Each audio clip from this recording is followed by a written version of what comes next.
91 An Introduction to God. Dabarym, words. 3. Qara, calling. Why you? Why me? It is time I shared a little known fact that I have deduced through observation. Yahweh chooses us, not the other way around. God introduced himself to Adam, the first man created in his image, in the garden. He was the lone individual with a neshama, conscience, and was isolated from the rest of humanity, which was acting badly outside of Eden's confines. And while they developed a close, personal relationship, God did as he must and established the guidelines which provided Adam with an option to sever the relationship if he so decided.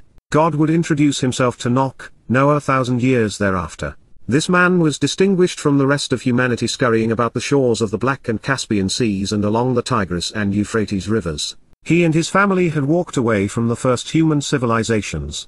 Noah knew what I have come to recognize: the more civilized man becomes, the more manipulative, deceiving, and deadly he turns out to be. It is another of life's great ironies. These two individuals shared three things in common with the next. Some 300 miles southwest of where the ark came to rest, God introduced himself to Abraham in Haran. It would be after he and his wife had walked some 700 miles away from Ur of the Chaldeans, also known as Babylon, along the shores of the 92 same rivers. Like Adam and Noah before him, he listened to what God had to say and then did as he had asked. This simple formula played out for all the world to see 500 to 600 years thereafter, 500 to 600 miles south of Haran. At the base of Mount Korib near the eastern shore of the Gulf of Aqaba, Yahweh spoke to Moses. He was tending sheep after having fled Miriam, the crucibles of religious and political oppression. Living in Pharaoh's home as if he were a son, Moses rebelled and grew a conscience. He not only stood up against the most powerful country on earth, he walked away. Unlike the man who was asked to name the animals, the one who was tasked with saving them, and the one who all too often acted like one, Moses was reluctant, and for good reason. He did not want to go back to the place he had escaped some 40 years earlier. And yet, God needed him. This stuttering and aging sheepherder on the lamb was the only person on the planet qualified to work alongside Yahweh to free his people. He was the lone individual, who was both intimately aware of the religious and political, military and economic, toxins at play in Miriam. He had rejected them, disassociating himself from these plagues. While God had no other viable option, it turns out there was more to Moses than a conscience. The great liberator was courageous, intelligent, a quick study, as well as tirelessly devoted. Second only to Dowd, David, Yahweh would accomplish more working with Moses than anyone else. They would show us the way home and deliver the Torah. Along the shores of the Jordan River, just 200 miles north of where they had first met, Moseh's mission was complete. Less than 400 years later, and less than 40 miles to the west, in the little town of Bethlehem, 93 away from his father's house and the rest of his family, there was an 8-year-old shepherd through whom Yahweh would change the world. God directed his prophet, Samuel, to the lad, telling him that he used an entirely different criterion in choosing people than did those he had created. The young boy was anointed HaMashiach, the Messiah, and he was told that he would be Melech, king. From this moment, he was eternally enveloped in the Ruach Kodesh, set-apart spirit, inspiring the greatest lives ever lived and the most revealing lyrics ever composed. While the first of these men was set apart from religion and politics by God, the other four had walked away of their own accord before Yahweh chose them, and that was why these men were willing and prepared to listen when Yahweh spoke. Ultimately coming to trust God, each acted upon Yahweh's words, relying upon God to do as he had promised. They were not disappointed. These men were not all Hebrews nor were they all prophets. 3 were neither and the last 2 were both. Adam and Abraham were not particularly thoughtful or articulate, somewhat like the rest of us. Reading between the lines, Noah was a bright and interesting man. Moseh and Dowd were stellar individuals, intellectually and linguistically inspiring. 2 were very young and the others were relatively old. Neither you nor I can be as attractive and desirable to God as were Moseh and Dowd, but we can strive to be more like them. And we can easily measure up to and even surpass the character exhibited by Adam and Abraham. Not only were they imperfect individuals, but God also revealed their flaws so that we would feel less intimidated approaching him. So why you? 94 The realization that you are holding this introduction to God indicates there are aspects of your life and personality that God finds interesting, perhaps useful, but certainly appealing. Your willingness to consider reading something this adverse to what the preponderance of people believe suggests that you are not so ensnarled in religion or politics, patriotism or conspiracy, that you have become impervious to evidence and reason. This alone makes you extraordinarily unique. You have either begun to question prior affiliations or you never held them. And you are obviously striving to understand why the world is crumbling all around us, otherwise, you would not have been able to endure the previous chapter. You are curious and want to know if there is an answer to life's great questions and a way out of what seems so chaotic and disappointing. Truly, you hold the answer to humankind's most fundamental questions in your hands. This is your opportunity to Yada Yahowah, to know God. What you do with all of this is up to you. You can pursue it or toss it away. But if you decide to ignore this offer, know that, unless you are as vital to Yahweh's plans as were Adam and Abraham, Noach, and Moses, or are as brilliant and articulate as Dowd, it is unlikely that you will receive another invitation or introduction. Yahowah chooses wisely, and he seeks an entirely different caliber of individual than those who hold celebrity, have status or rank. There was only one king among these 5 men, and he was far from it at the time of his selection, affirming that Yahowah is not impressed with societal accolades or personal achievements. And he can approach you at the time of his choosing, no matter your age or station in life. What we can deduce from these individuals is that they advanced Yahowah's purpose and brought something to 95 the family which God perceived to be beneficial. If he is calling you, the same criteria apply. Based upon what we have been told about them, Adam was not a particularly good man. He failed his wife miserably. The same is true of Abraham, who twice pimped out Sarah for financial gain. And while Dowd was right, he was not particularly good, even by his own admission. Noach and Moses were the outliers in this regard because they were both right and good. I do not know what you may be able to contribute to Yahowah or to his covenant family. I am also unaware as to how you will interact with others throughout eternity. But since I trust Yahowah, I realize that we will be enriched by your presence if you decide to accept his offer. Should you be interested in learning more about these 5 men, why God chose them, and what they contributed, we will consider everything there is to know about Adam in the story of man. We will study Noach's life at the onset of In the Family, which is one of the 2 places we will consider Abraham's story. The other will be in the Covenant volume of Observations. We will walk alongside Moses during his heroics in Meriam and stand by his side during his initial meeting with Yahowah. We will follow him in and out of the crucibles of religious and political oppression in Mikre, invitations and then back to Korib where the Torah was revealed. As for Dowd, his life and lyrics lie at the heart of Yahowah's story. We will approach him in Observations and then celebrate all Yahowah has done and will do through him in coming home. To know Dowd is to know God. They are father and son. The more we come to appreciate these 5 men, the better we will recognize what Yahowah is seeking in his children. And the more we come to model the best of these men, the more useful we will be to God. 96 If you are a Gawi, Gentile like me, consider yourself fortunate. While you are welcome to join us, my appeal is not directed toward you, but it is instead intended for Yahweh, Jews. They have been and will always be Yahowah's chosen people. Should you be the least bit anti-Semitic or conspiratorial in this regard, please go away. Similarly, if you are overtly religious or political, Yahowah will not accept you.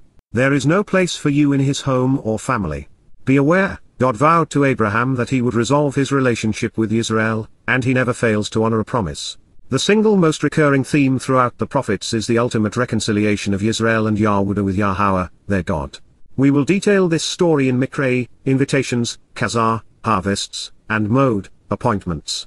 Should you not have excluded yourself as a result of a lingering affinity for religion, politics, or conspiracy, this is why God considers you approachable. How you respond is entirely your choice. And what follows is designed to help you make an informed decision.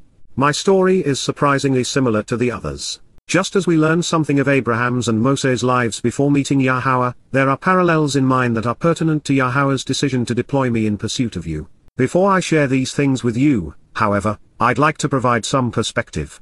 Nearly 15 years would transpire before I would explain my transition from being religious and political, to becoming an agnostic skeptic, 97 who then, as a student initially, gradually grew into the witness whose words you are reading today. My calling was personal and not relevant to God's story, or so I thought for the first 15 years we worked together. I've never cared much about telling anyone about where I've been but, instead, have preferred to share what I have come to know. Therefore, my past did not seem pertinent because I was happy being Yada, Yahowah's bookworm. After surviving the publication and promotion of Prophet of Doom, a combination of cathartic realizations was needed before I was willing to share where his words have led. And even now, I'm still uncomfortable doing so. It is not only embarrassing that God could find no one better suited for this challenge than me, it defies reason that he could transform such an inadequate being into something he found serviceable. Our evolution has been rapid. It began with the recognition that English Bible translations were as errant as were the religious institutions publishing them. It progressed with the realization that God's Shem name is pronounced Yahowah. It was enriched through the understanding that his Torah serves as a source of guidance and teaching. This led to the realization that Yahweh's Barith covenant has 5 conditions we must accept and that its 5 benefits are delivered through the Mikra, invitations to be called out and meet. They will be delineated for you throughout Yada Yahowah and then detailed in the family and covenant volumes. If that were not enough for one life, while occupied translating Hebrew and learning about Yahowah, a friend a world away asked me to resolve a conflict between Paul's and Yahowah's assessment of the Torah based upon what Paul had written in his letter to the Galatians. That investigation led to questioning Paul, and ultimately to the repudiation of the Christian New Testament.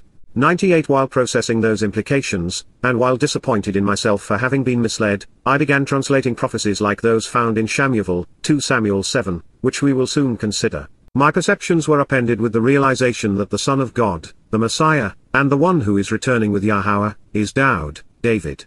And as I progressed into his Mizmor, Psalms, I came to appreciate that Dowd is the central figure in Yahowah's unfolding approach to his people. He is, in fact, our Savior. Everyone had gotten it wrong. As was the case with Moses, albeit not to such an extreme, I was immersed in politics and religion early in life. I was the youngest ordained ruling elder in the history of the Presbyterian Church. I was a trained evangelist and led copious Bible studies. I was patriotic and political, a staunch Republican and capitalist. I am among the few who have taken multiple companies I founded public. I have traveled throughout the world, having explored over 150 countries, and have met leaders of every ilk. I have known tremendous success and have endured humiliating failures. I know the world and have rejected it, from politics to religion, from patriotism to conspiracy, and that is where Yahowah found me. I did not know him at the time of his introduction. I had recently evolved from religious to agnostic, from politically active to disengaged, and from entrepreneur to retired. While it is irrelevant whether you believe my initial encounter with God transpired as I am going to share it with you, what matters is how you process his response to my trepidation. It occurred not long after I retired as the chairman and CEO of a public company. I had witnessed the firm I founded and built torn apart by the dishonorable men and women I had unwittingly left in charge. They not only managed to blow through the hundreds of millions I had raised on the firm's behalf, but even after I had left the 99 company, they also managed to blame me for what they had done. I found myself pictured on the cover of Business Week. The featured story was replete with 77 material misrepresentations of what had occurred. I was lower than a squished worm on a blacktop road on a hot summer day. Adding to my chagrin, I had recently obtained a restraining order to keep my abusive father at bay. Having rejected religion and politics, and having been rejected by my family and company, I was right where Yahowah wanted me, useless to anyone other than him. At the time, my calling appeared to be by default. There must have been a complete dearth of qualified individuals for God to stoop to my level.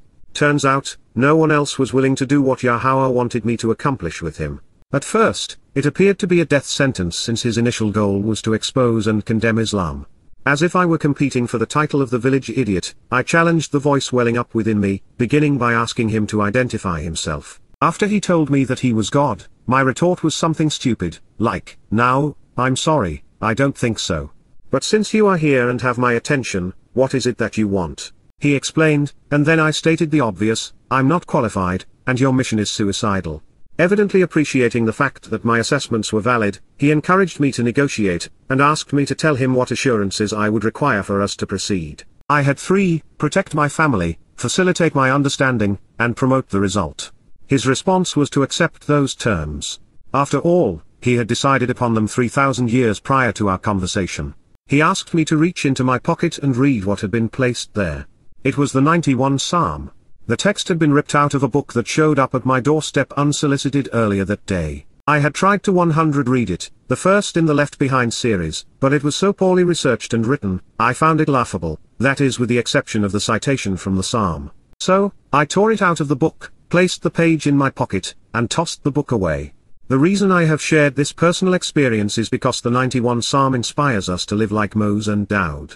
It explains the approach I have taken toward Yahowah's testimony, especially the strategy I deploy to compose these translations and write the supporting commentary. But more than that, I hope it encourages you to share Yahowah's purpose and plan while bluntly exposing the institutions deserving our condemnation.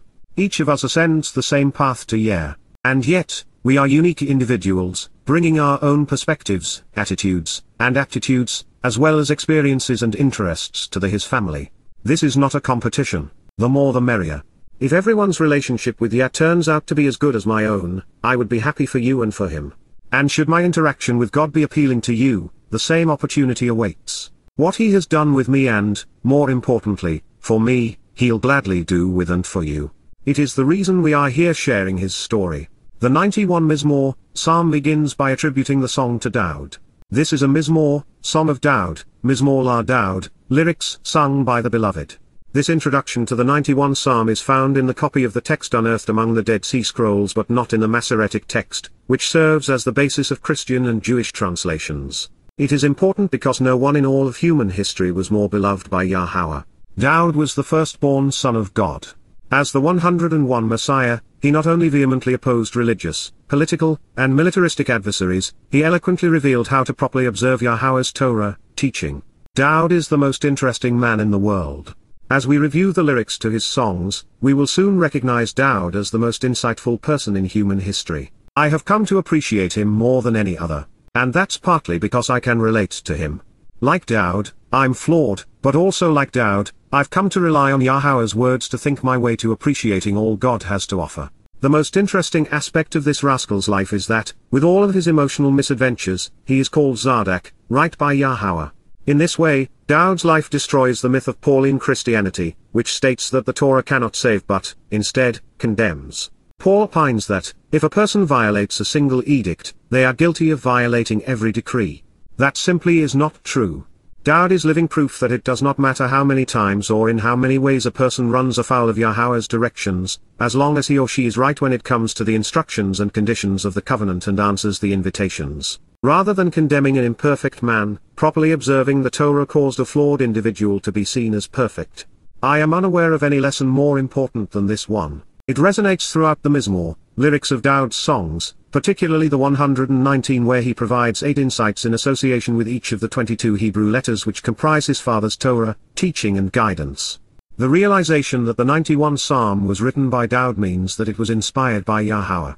And the intent of the Psalm is to encourage God's children to act 102 like this man, to cherish the Torah, and to take a stand against all forms of human corruption.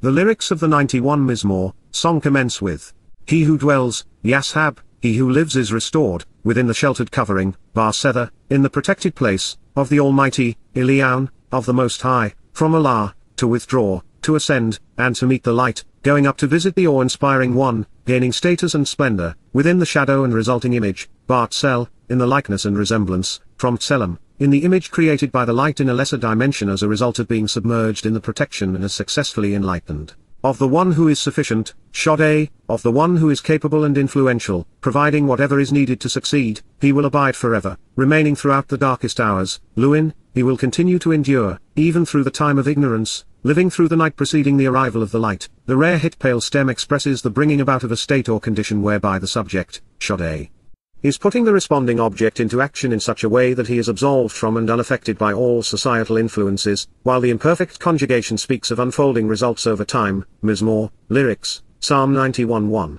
Few things are better than being enveloped in God's protection, particularly because he is always Shaddai, sufficient. He is willing to provide whatever we need to be successful. There are 3 profoundly important insights available to us in this opening statement. First, we were made and can grow in Yahowah's Tsel, image. As 3-dimensional constructs, our God is offering to infinitely enrich and empower our lives by taking us into the 7th dimension. In the first step along the way, into the 4th 103 dimension, we become like light, empowered and immortal. The distinction between energy and matter and the difference between 3 and 7 dimensions is something we will study throughout these volumes. In particular, developing an appreciation for the nature of light and time will facilitate a more profound awareness of expressly what Yahowah is offering his covenant's children. The second insight is derived from the use of Eliyahu, Almighty. Yahowah ascribed this title to his son, Dowd, in the 89 Mizmor, Psalm, also revealing that his firstborn will accompany him as brilliant as the sun. This speaks to Yahowah's commitment to empowering and enriching the lives of his covenant family. And third, Shaddai describes the one who is sufficient. It portrays Yahowah as the one who is capable and influential, and who is able to provide us with whatever is needed to succeed. It is actually very humble terminology for the Almighty. And speaking of dwelling in the protection of the Sufficient One, I may be the only person, at least within the past 2 millennia, to realize 3 things about the Gan Eden, protective enclosure of great joy. First, it is symbolic of Yahweh's protection as he covers his children in his spirit, protecting their lives. Second, the Mikre, invitations to be called out and meet take us back to this place where God's relationship with humankind began, with Sukkah representing Eden. If you do not like what occurred in the garden, you would not enjoy heaven. And third, the thing which made the living enclosure special was that there were no traces of religion or politics, no military, no police, and no conspiracies. They were all kept away and outside of its confines, and thus away from God. Eternity will reflect the same conditions. 104 Continuing to analyze Dowd's declarative statement, there are few things darker on this planet than Islam. Fortunately, with Lewin, continue to endure scribed in the Hitpale imperative mood, those who respond to Yahweh's guidance are eternally protected from all outside influences. We are a single statement into the 91st Mizmor, Psalm, and 2 of my 3 requests have already been resolved, a commitment to work together and to protect my family and home. There is something else here, something that I did not see until an earlier edit pass in the summer of 2021. God is affirming what I have been very reluctant to accept. There is only one way for a member of Yahweh's covenant family to Lewin, continually abide, dwelling for an extended period of time, remaining throughout the darkest hours, which is to be one of his 2 witnesses because every other covenant member will be withdrawn by that time. This Lewin, period of ignorance preceding the arrival of the light, is addressing the worst of the time of Jacob's troubles. During it, there will only be 2 relevant voices. Elijah will be one of them. Evidently, Yada will be the other. It is a topic we will broach again in the Mode, Appointments volume of Yada Yahowah as we scrutinize the prophecies presented throughout Zechariah. There is comfort in these words, a sense of empowerment and protection. But be aware, to access the benefits, we must come to know their source. So, let's see what God expects of us. Who says, Amar, who clearly states and continually communicates with ongoing and unfolding implications associated with the declaration. Note, this correction is from 11 QPS as written upon the Dead Sea Scrolls because the Masoretic text, as I will say, concerning the approach to, regarding and on behalf of, Yahowah, the name of our Eloah, 105 God as guided by his Torah, instructions regarding his higher, existence and our Shalom, reconciliation, my trusted place and safe harbor, Makesa Eni. My reliable shelter, my trustworthy protection from storms, and my sanctuary from danger that I have complete confidence in, from Chaser, the dependable one in whom I confide for protection and the trustworthy one in whom I confidently rely, and, my stronghold, Matsuda Eni, my unassailable rock, my impenetrable fortress, my securely constructed home, from Chud, the provision I seek, my God, Elohei Eni, my mighty one, typically transliterated Elohim. The plural of Eloah, Almighty, God, is the steadfast and constant one, Netzach, is the permanent and perpetual one, the eminent and continuous one, the truthful one who can be confidently depended upon because he is unchanging, the one who can be approached through the brilliance of light's colors, not found in the mount, but confirmed in 11 QPS. In him, Bar-Hu, I consistently trust and rely, Betach, I continually place my confidence, genuinely depending upon, expecting ongoing and unfolding results, Cal imperfect active. Mizmor, lyrics, Psalm 91:2. Since Yahweh inspired Dowd to write these assurances on behalf of this mission, because he wants me to introduce himself to you, it is instructive to know that the Masoretic texts, I will say, was corrected by the Qumran scroll. Further, my conclusion is not to suggest that this prophetic declaration is to be limited to God's promises relative to these declarations, because this proclamation may also have reassured Dowd as he confidently confronted the religious, political, and military establishments of his day, knowing that Yahweh would protect him. Everything God says applies to everyone who acts in accordance with his instructions. This known, there is something here that is unique to what we have accomplished together, albeit entirely 106 consistent with Yahweh's Torah, teaching and Dowd's Mizmor, lyrics. While others have encouraged faith, our approach to God has been cerebral. By closely examining and carefully considering Yahweh's words, we have come to know and understand God. This is relevant because Yada, knowledge and understanding are the prerequisites for Betach, trust and reliance. These things cannot be achieved any other way. This realization lies at the very heart of what is laid out before you. Our approach to Yahweh has been and remains that he can be trusted and relied upon because he does not change. Further, when we know, there is no reason to believe. While faith is unreliable, there is nothing more dependable than understanding. Moreover, with this revelation, you are in a position to discard the Talmud and New Testament because they require a God who is capricious, inconsistent, and contradictory. To work with Yahweh, we must first come to Makesa, trust him. And the better we know him, the more our conviction grows. Ultimately, confidence obliterates fear, preparing us to proclaim the truth regardless of the consequences. Beyond this, the more we study Yahowah's testimony, the more we will come to realize that God is netzek, unchanging and thus consistent, which is why he is dependable. This is an essential aspect of his nature because it means that whatever we learn about the past applies to the future. What he did for Dowd, he will do for us. A promise made is a promise kept. When we come to the place where we can honestly profess, in him, I consistently trust and continually rely, then we are deployable, fully functional tools in the capable hands of our God. Such statements, however, are to no avail if they serve as a proclamation of faith.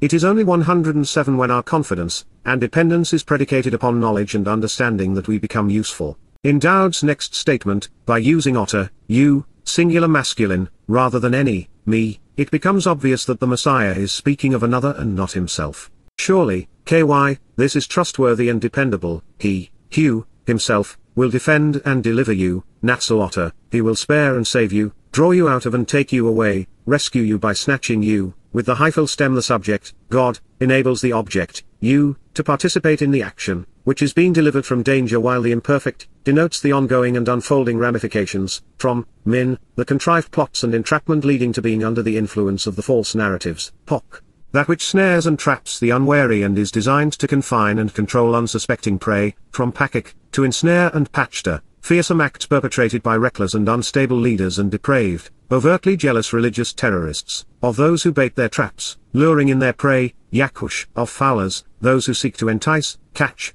and confine, depriving their victim of freedom and from taking flight. From, the epidemic and deadly plague of written and spoken declarations, Dabarym, the pestilence and disease of stated pronouncements with an extraordinarily high rate of mortality, communications which sting, comprised of destructive and malicious threats, of corrupt and perverted speech with devastating consequences influenced by evil desires and wicked cravings, even destructive and ruinous yearnings, spiteful, malevolent, and mischievous declarations which come to exist, engulfing many, destroying them. Mizmor, lyrics, Psalm 91:3. God is promising to extricate us from the influence of those who would seek to control us, limiting our 108 freedoms, including from those who would curtail our access to the resources required to accomplish what he desires. He is specifically committing to defend us from the contrived plots of those who entice the defenseless and unwary into a trap with destructive and debilitating speech through false narratives, the most menacing of all plagues. Nothing kills more people or damns more souls than the pestilence comprised of deadly words. Islam may be among the most lethal of these, but it is no more destructive or debilitating than Judaism, Christianity, or socialist secular humanism. While the beliefs incorporated into mankind's most popular religious and political institutions have very little in common, each responds the same way to an attack, which is to destroy the credibility of the messenger bringing accusations against them. To expose and condemn any of these belief systems, much less all four of them, be prepared to be demeaned, slandered, and ridiculed, particularly today with the onslaught of progressive thought police determining what is fit for you to consider in social media. Standing up against the crowd is dangerous, often fatal, and thus of minimal effect unless protected by Yah. I would not have survived writing or promoting Prophet of Doom and questioning Paul, and more recently Babel, had it not been for this promise. Therefore, my advice to you is to be careful. Do not attempt to expose Islam, Christianity, Judaism, conspiracy theories, or the comatose rhetoric of the woke, cancel culture, or progressives without first being properly prepared. It was only after coming to understand the scriptures of Christianity, Islam, and Judaism, and the foundational texts of communism, better than their clerics and apologists that I addressed them publicly. And make certain that you are part of the covenant before putting your life and reputation at risk. If you choose to join me in excoriating religion and politics, patriotism and militarism, 109 communism, and conspiracism, be assured that you are on God's mission before you commence. As Machiavelli pointed out in The Prince, people are more readily controlled through malicious threats than information or compassion. For example, climate change has less to do with human activity than with elongated solar and orbital cycles, and yet we are told that if we do not take drastic action we will destroy the Earth, making it uninhabitable. The mortality rate of the present mutation of the coronavirus remains marginally worse than the flu, independently killing fewer than 2 in every 1,000 infected. Most are asymptomatic and do not even know they have been exposed. And yet, liberal governments were eager to usurp the preponderance of people of their freedoms and livelihoods, ultimately controlling everyone's life through fear. And in reality, the damage caused by their egregious deprivation of liberty has caused far more damage and deaths than the coronavirus ever could. Similarly, an onslaught of Islamic terrorism has dissuaded even the informed and courageous from holding the caustic religion accountable for the horrors it has perpetrated. The corollary is also true. If you are an advocate for or are affiliated with any of these control mechanisms, you have no business here.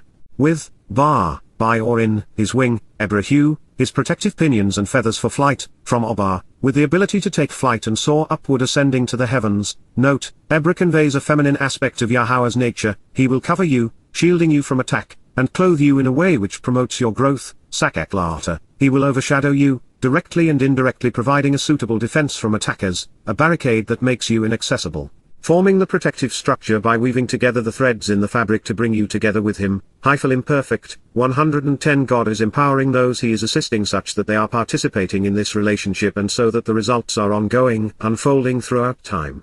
Under, Wataketh, then succeeding throughout an orderly arrangement of space and time and positioned immediately underneath, the extremity of his garments, Canophew, the hem of his apparel and the wings of his messengers, you will endure, Yashab, you will live and be restored, from 11 QPS, Mount has find refuge, Cal imperfect, genuinely and habitually. His reliable love and dependable mercy is for you, Kesed al-Atta, his enduring devotion and loving kindness embracing you serves as, from 11 QPS, a large shield to keep you cool and collected under fire, Sina, a substantial and effective covering designed to keep you cool in hot conditions, especially comfortable in confrontational situations. It will protect your body from attacking in addition to serving as a sharp implement to pierce, and thereby reveal the flaws in an adversary's arguments. And his steadfast, consistent, and assured reliability, Wa Emith Hu, his enduring honesty and integrity, his continual faithfulness and dependability, his eternal commitment to tell the truth, from a man, established, continual, confirming, supportive, upholding,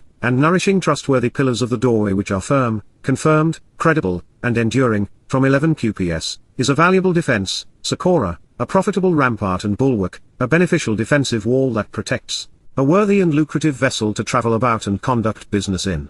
Pause now and reflect on this, Seller, take an intermission to collect your thoughts, and take inventory of what has and will be said, from 11 QPS, not in Mount. Mizmor, Lyrics, Psalm 91:4. 111 Yahweh enables us, flawed as we are, to approach him, perfect as he is, by dressing us for success. He brings us into his presence properly adorned in a garment of light, apparel comprised of his very nature. Adorned in light, we become more like him. The second portion of this promise is specific to the battles we are encouraged to wage in partnership with Yahweh. He is telling us that we can be confident, relying upon him because he is trustworthy and dependable, steadfast, and thus unchanging. Every instruction he has provided, every promise he has made, remains valid. His word is our defense. Knowing what he has provided will keep us cool under fire, composed in the heat of the battle, confident, and therefore bold. As a counter to the advocates of a New Testament and Talmud, Yahweh is steadfastly devoted to his family. His love is enduring. He is merciful and kind. When we reflect upon these words, we see a message which is the antithesis of religion, where the adherents worship and attempt to serve their gods. In this case, right from the very beginning, Yahweh is shown serving us, helping us, not the other way around. This is what I have experienced since we began 22 years ago. God has done as he has promised. While our relationship is loving and he is kind, he is also powerful and protective, supportive and generous. If you want to enjoy similar benefits, engage in doing what he wants to be done. Selah, which means pause now and reflect upon what has been revealed, is a common request throughout Dowd's Mizmor, Psalms.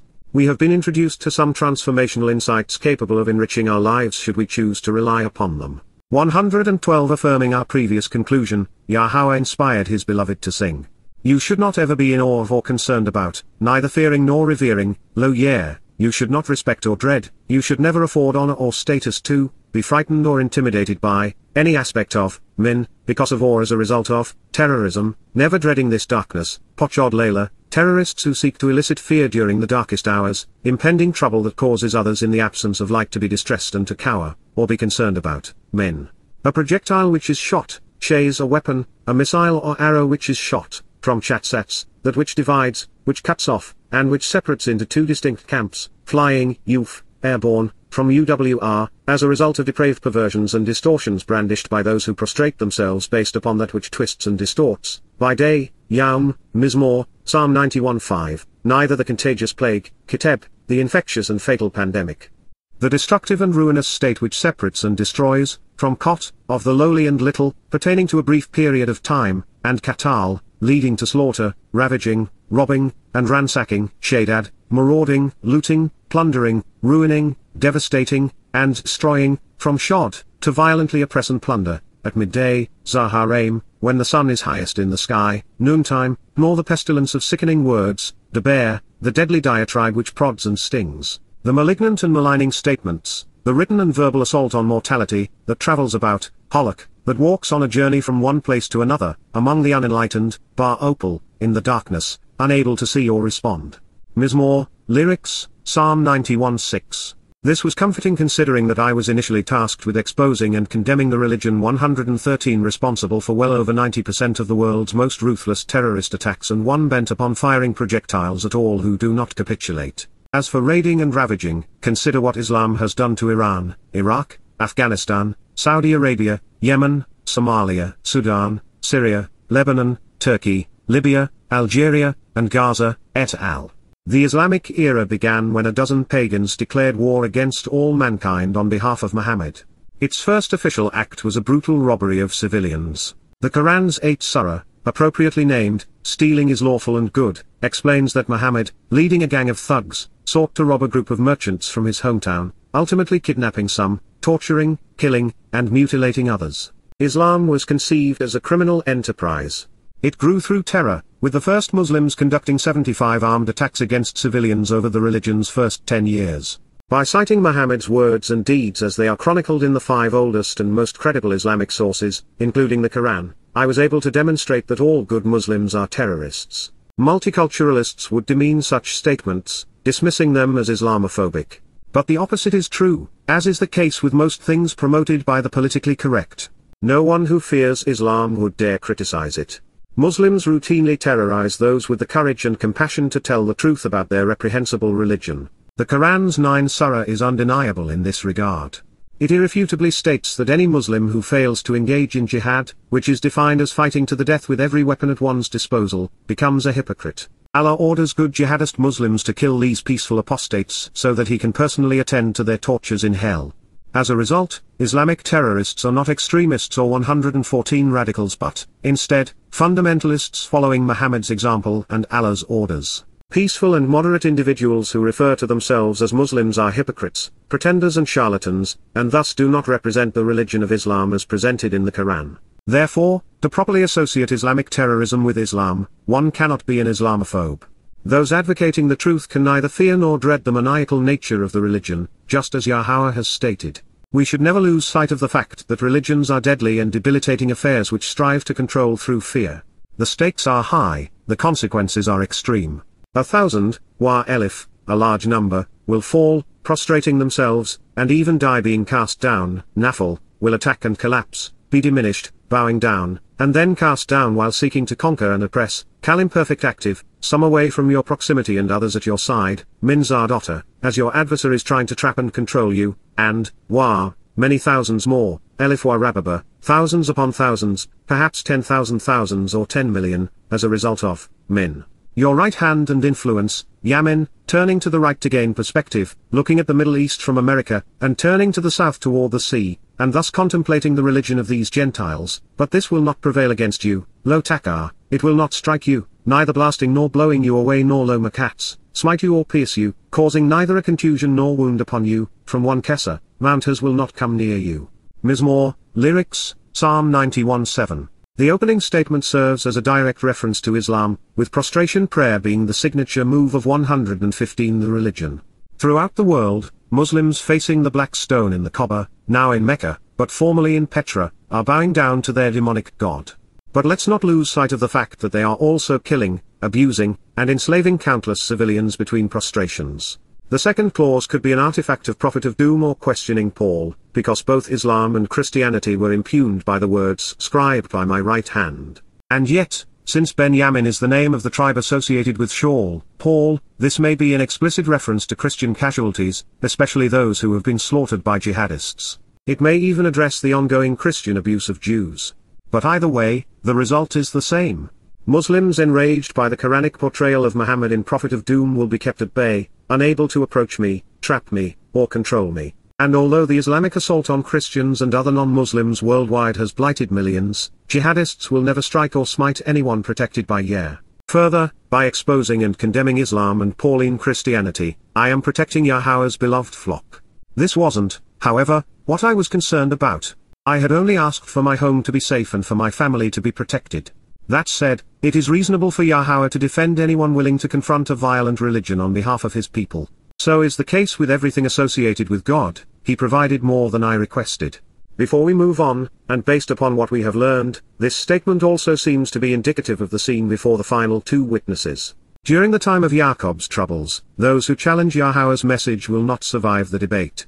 Many will be belligerent, and they will fall before Yahweh's heralds. 116 This next statement has been translated from the 11 QPS scroll found among the caves at Qumran. The changes are significant. Rendered correctly, it states that, while engaged in this mission, the destructive and deadly consequence of Islam would be neutralized, along with the suffering and anguish it sponsors. We would observe the religion and its related atrocities with our eyes as witnesses, not participants, or victims. For a fellow who has been around the world many times, who has actually met with Islamic jihadists, and who enjoys the mobility of being a pilot and captain, this was a reassuring statement. You will observe and study, Nabat Rak, you will look at and evaluate, you will gaze upon and consider, you will think about the proper response. Hyphal imperfect active, God would help me see and then facilitate my evaluation of what I witnessed on an ongoing basis with unfolding results as long as I actively engaged in the process, with your eyes, Ba'ain, being shown and actually seeing, and then perceiving, Ra, viewing and contemplating, Kal imperfect. Becoming genuinely perceptive by being continually shown, the consequence and the suffering, Shailuma, the retribution and retaliation, the recompense and subsequent penalty, of the religious who are wrong, Rasha, of those who are unscrupulously evil and immoral, hostile to God, who are in criminal conflict with and in opposition to the standard and are thus condemned. Mizmor, lyrics, Psalm 91:8. This was an answer to my request that we work together, not independently. The verb nabat was modified by the hyphal stem, whereby the subject, who is God, engages on behalf of the object, directing, empowering, and enabling him. The nature of this stem and the picture it paints is of a tool in God's hands. In fact, in the hyphal stem, the object being deployed becomes the understudy of the 117 subject, which is marvelous when we realize that the subject is God, Almighty. Even an imperfect implement can get the job done when the one wielding him knows what he is doing. So, while I may have been among the dullest and most dented shovels in the shed, in Yahweh's hands, my limitations became irrelevant. Further, the imperfect conjugation reveals that his willingness to work together in this way would be ongoing, with unfolding results throughout time. What was spoken by Dowd, and applies to one, is for all who are willing to similarly engage. If you choose to become part of the covenant family, it becomes your responsibility to personalize these promises, just as I have done. Nabat adroitly describes our partnership, not only with Prophet of Doom and questioning Paul, but also with Yada Yahowah, an introduction to God, observations, coming home, and Babel. I have been observant, closely examining and carefully considering the evidence, studying the written testimony of God while contemplating how it differs from that of Muhammad, Paul, and the rabbis. We have focused on the text, thought about what has been written, and then we have responded rationally. In each case, the conclusions we were able to draw from the evidence have been both profound and prolific, beyond what others have achieved, and well beyond one individual's limited credentials. The process Yahowah enabled to compose Prophet of Doom, Islam's terrorist dogma in Muhammad's own words, transformed Yahowah's witness into one of the most effective voices against the religion the world has known. Once he provided me with a copy of the biography of Muhammad, the oldest known collection of hadith in a chronological and biographical compilation by Ishaq, known as the Sirat Rasul Allah, presenting the most 118 credible historic presentation of Muhammad's words and deeds, I was able to reorder the Quran chronologically and to set it into the context of Muhammad's life. As a result, Prophet of Doom reveals the earliest and most reliable Islamic sources more completely, chronologically, contextually, and clearly than ever before. Muhammad is laid bare, exposed as a criminal fraud, as a sexual pervert, and as a ruthless terrorist. The case against him, his God, and their recitals is comprehensive and irrefutable. Anyone who invests the time required to read the book will understand why Islam is so deadly and debilitating. And compared to them, rabbis and priests are typically nothing more than threatening and irritating blowhards. These pronouncements are a projection of a confidence born of actual knowledge and genuine understanding. Should you be willing to trust God in this regard and invest 10,000 hours without compensation to evaluate the 5 earliest Islamic sources, rabbinical texts, and the New Testament in this systematic way, you would achieve the same result. I simply did what others were unwilling to do. Since I brought it up, it's true, God delivered the life of Muhammad to me. The only English translation of the Surat was published by Oxford Press. It was composed the year I was born and had long since gone out of print. The copies purchased by libraries were checked out and destroyed by Muslims trying to protect their wannabe prophet's tattered reputation. The book was not available online. I could not locate a copy in any library, or from any bookseller, and without it, I could not have written Prophet of Doom. But then it happened. I received a call from a man I've never met, who said that God had instructed him to go to a university library in Houston, Texas, check it out, copy all 500 pages of it, and send the resulting stack of papers to me. 119 miraculous intervention aside, once again I feel compelled to restate that, while I am absolutely certain this psalm was written on behalf of our mission, I am equally confident that it was also written for you, should you be willing to engage in this manner. Here in the summer of 2023, we only have 10 years left before Yahowah's return. Capitalize upon the time we have remaining. Protect God's people from those whose religion is hellbent on harming them. We are doing a great service to humanity in general and Jews in particular when we expose the consequences of religion, especially when we help others see the suffering these unscrupulous and errant dogmas have perpetrated upon the defenseless. There is no better boss, no work more rewarding. And God is continuing to seek and deploy men and women who are engaged in the covenant to share what we have come to know with those who are open to the truth before it is too late. That is His will for your life. He is offering far more in return than you could even think to ask. Everything Yahowah sponsors exceeds our expectations. And for all of us, this is just the beginning.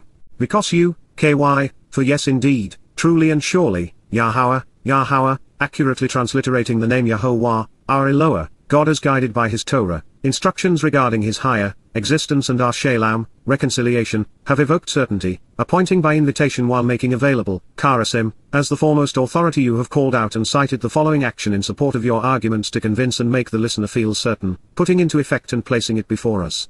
Note, the 11 QPS fragment is torn in this location and there is a question as to whether the connotations of Qara were intended or the appointed aspects of Sim, so I've provided a blend of both while considering the text of the Deus and Mount, the sheltered sanctuary, Sether, the protective covering and safe place, 120 the carefully concealed location which is hidden from adversarial influences, the secure refuge and safe harbor. Even the shielding garment, 11 QPS reads Sether while the Mount shows Makesa, refuge, of the Almighty, Eliyaun, of the Most High, from Allah, to ascend and meet the light, going up to visit the awe-inspiring, as your place to dwell together, Maun, your habitat and home for cohabitation, from Ona, the locale to live together. Mizmor, lyrics, Psalm 91:9. Qara affirms that my initial assessment was correct. We are Qara, invited into Yahowah's sanctuary. Those he summons enter his company and home. The mode lead to Sukkah, shelters. The path to Yahowah which begins with Pesach, Matzah, and Bikurim concludes in God's presence. Having been enriched, empowered, and enlightened during Shabat, we can become the living embodiment of Towrah for the benefit of Kippurim. The Mikra are by invitation only, and they alone lead to the place where we are afforded the opportunity to camp out with Yahowah. En route, you will witness and experience, Ra, you will see with your own eyes, from 11 QPS, not in Mount, no harm or any distress, Lo Ra, no wickedness nor wrongdoing, no trouble or anxiety, no suffering, no misfortune or hardship. And, Wa, no assault, strike, blow, wound, or trauma, Lo Nega, no physical impact, not even the slightest touch, no bothersome infection or disease, no deadly pestilence or plague, no affliction of any kind, and no stumbling or defeat, shall befall you, Anna, will occur or even be attempted around you, and those seeking an opportunity to pick a fight and quarrel with you will not be allowed. Note, Anna is deployed as a marker of extreme emphasis, and yet with the Paul stems passive voice, 121 where the subject, God, causes the object, the one being protected, to naturally experience the benefit of the verb's action, without the object having to do anything, while the imperfect conjugation states that this protection will be ongoing and continual, nor actually come near, lo karab, nor approach, draw near, appearing in proximity to, nor being present at, kal imperfect, genuinely on an ongoing basis, your home or household, ohol, your dwelling or family. Mizmor, lyrics, Psalm 91:10. God's promise is specific and comprehensive. This is exactly what I requested on behalf of my family. And while Yahowah delivered, as is always the case, he provided vastly more than I had expected. Today, I live with my wife, Leah, in the heart of the Caribbean Sea.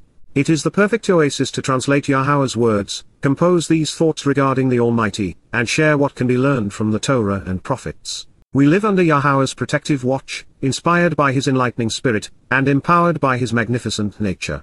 Even the storms which are known to menace these islands pass harmlessly by. All of this is so appropriate, so perfect, so marvelous, and so reassuring, I have nothing to add. And I suspect that is as it should be.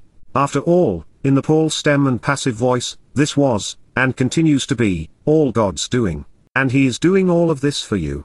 I am an implement, you are the object. We are not retelling this story for my benefit but for yours. I have experienced it and, most assuredly, already know it by heart. There is yet another insight which comforts my wife.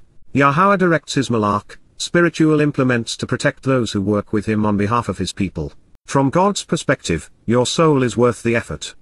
122 This is because, yes indeed, truly and surely, he will instruct and direct, Zarowa, he will order and appoint, even command and assign. With the Peel stem the object receives the effect of the decree while the imperfect depicts an ongoing affair, and in the active voice the subject acts while the object benefits. His spiritual envoys and heavenly messengers, malach, his envoys and representatives, concerning you such that they approach and remain near, regarding you, to draw near you. All to actually keep watch over you and genuinely guard you, Shema, to focus on you, to safeguard you, to keep you secure, and to prevent injury to you, Kal stem, literally, actually, and genuinely, infinitive, serving as a verbal noun, infinitive construct, irrespective of the issue, person, or place, in all your ways and travels, Barshel Derek, with regard to the entirety of your conduct and paths. Your journeys and destinations. Mizmor, lyrics, Psalm 91:11. God's safeguards are expansive, prevailing no matter where his witnesses travel. For a fearless and flawed fellow, this is the ideal life assurance policy. And the agents are heavenly. Yahweh has a lot riding on our mission. While it isn't in the league of the Yatzer, Exodus from Miriam, the crucibles of persecution, drawing the remnant of his people out of political and religious Babylon in time for Kippurim, reconciliations is exceedingly important. With a Zaba, vast array of malach, spiritual envoys at the ready, what better way to deploy them than to protect those awakening his wayward children? There is another aspect of this promise that I found reassuring. The offer is categorical. If you recall, the initial promises were provisional. To receive the benefits, we were asked to accept Yahweh's stipulations. But here, there are no expectations or requirements. God is, therefore, trusting his witnesses to perform as expected. 123 Further, the protection is comprehensive, in all of your ways and travels, with regard to the entirety of your conduct in life and journeys. As is always the case, Yahweh has been true to his word. With thousands of Muslims threatening to kill me, without the continual intervention of his malach, spiritual representatives, I would have been kaput. These books presenting Yahweh's testimony would not have been written. From this perspective, what may appear self-serving is just the opposite. Yahweh and I have been working together in this way for over 2 decades. Our relationship and mission are well established. Other than to make myself vulnerable to criticism, I gain nothing in sharing any of this with you.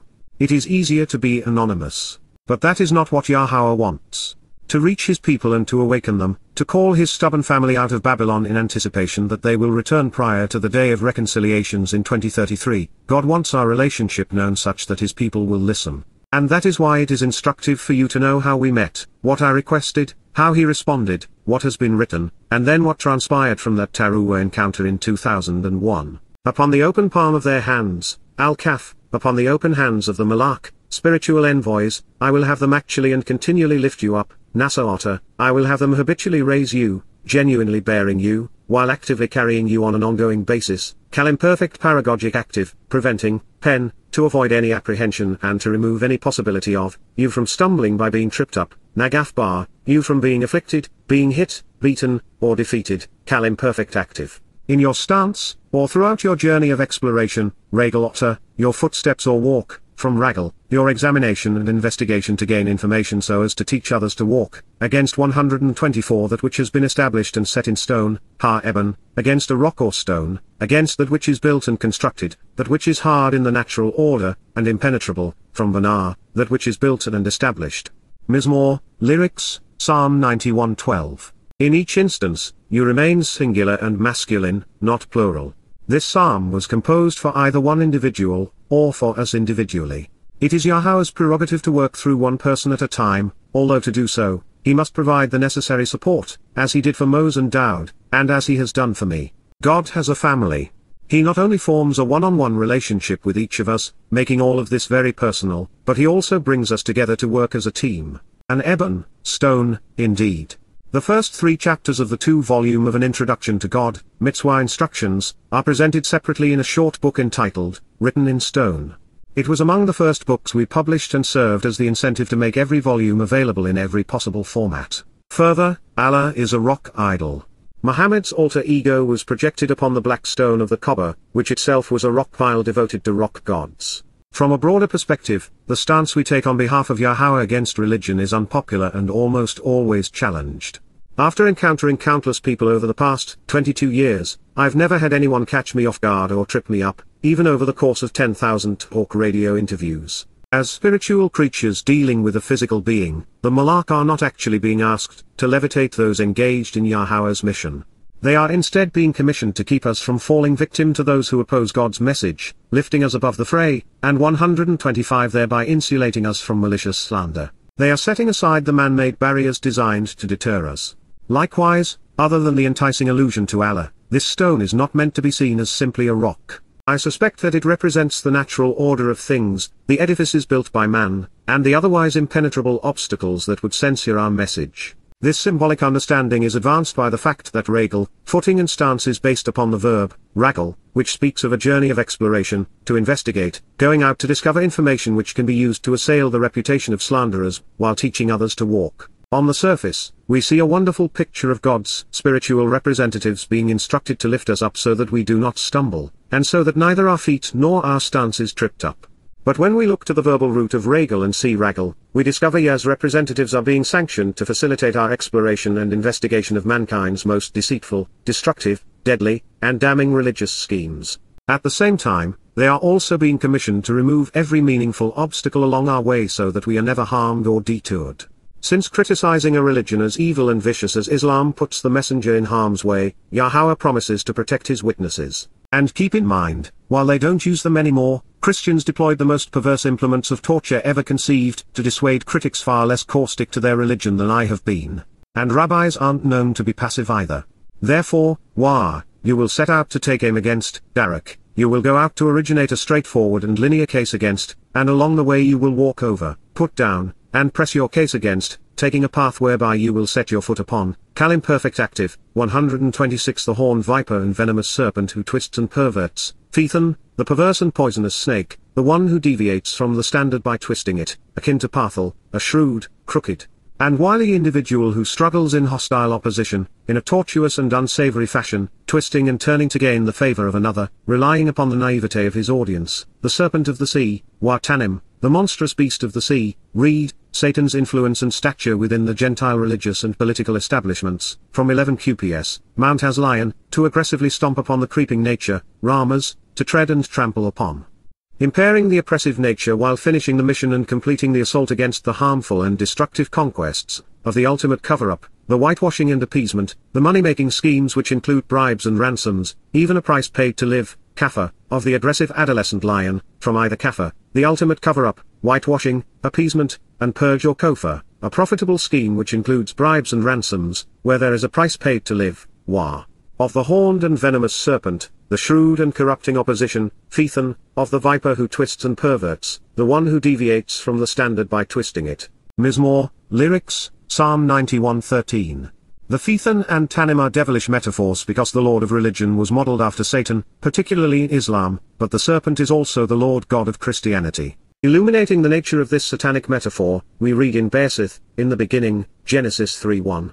The spellbinding serpent, Nahosh, was, higher, cunning and clever, shrewd and subtle while appearing sensible, elusive in his counsel and ambiguous when obscuring the truth, and thus 127 treacherous, Arum, beyond all other, Minshurl, life forms and living creatures, Shea, relative to, Asher, the broad and open way, Sardeh, that Yahowah, Almighty, Elohim, had enabled and deployed, Asar.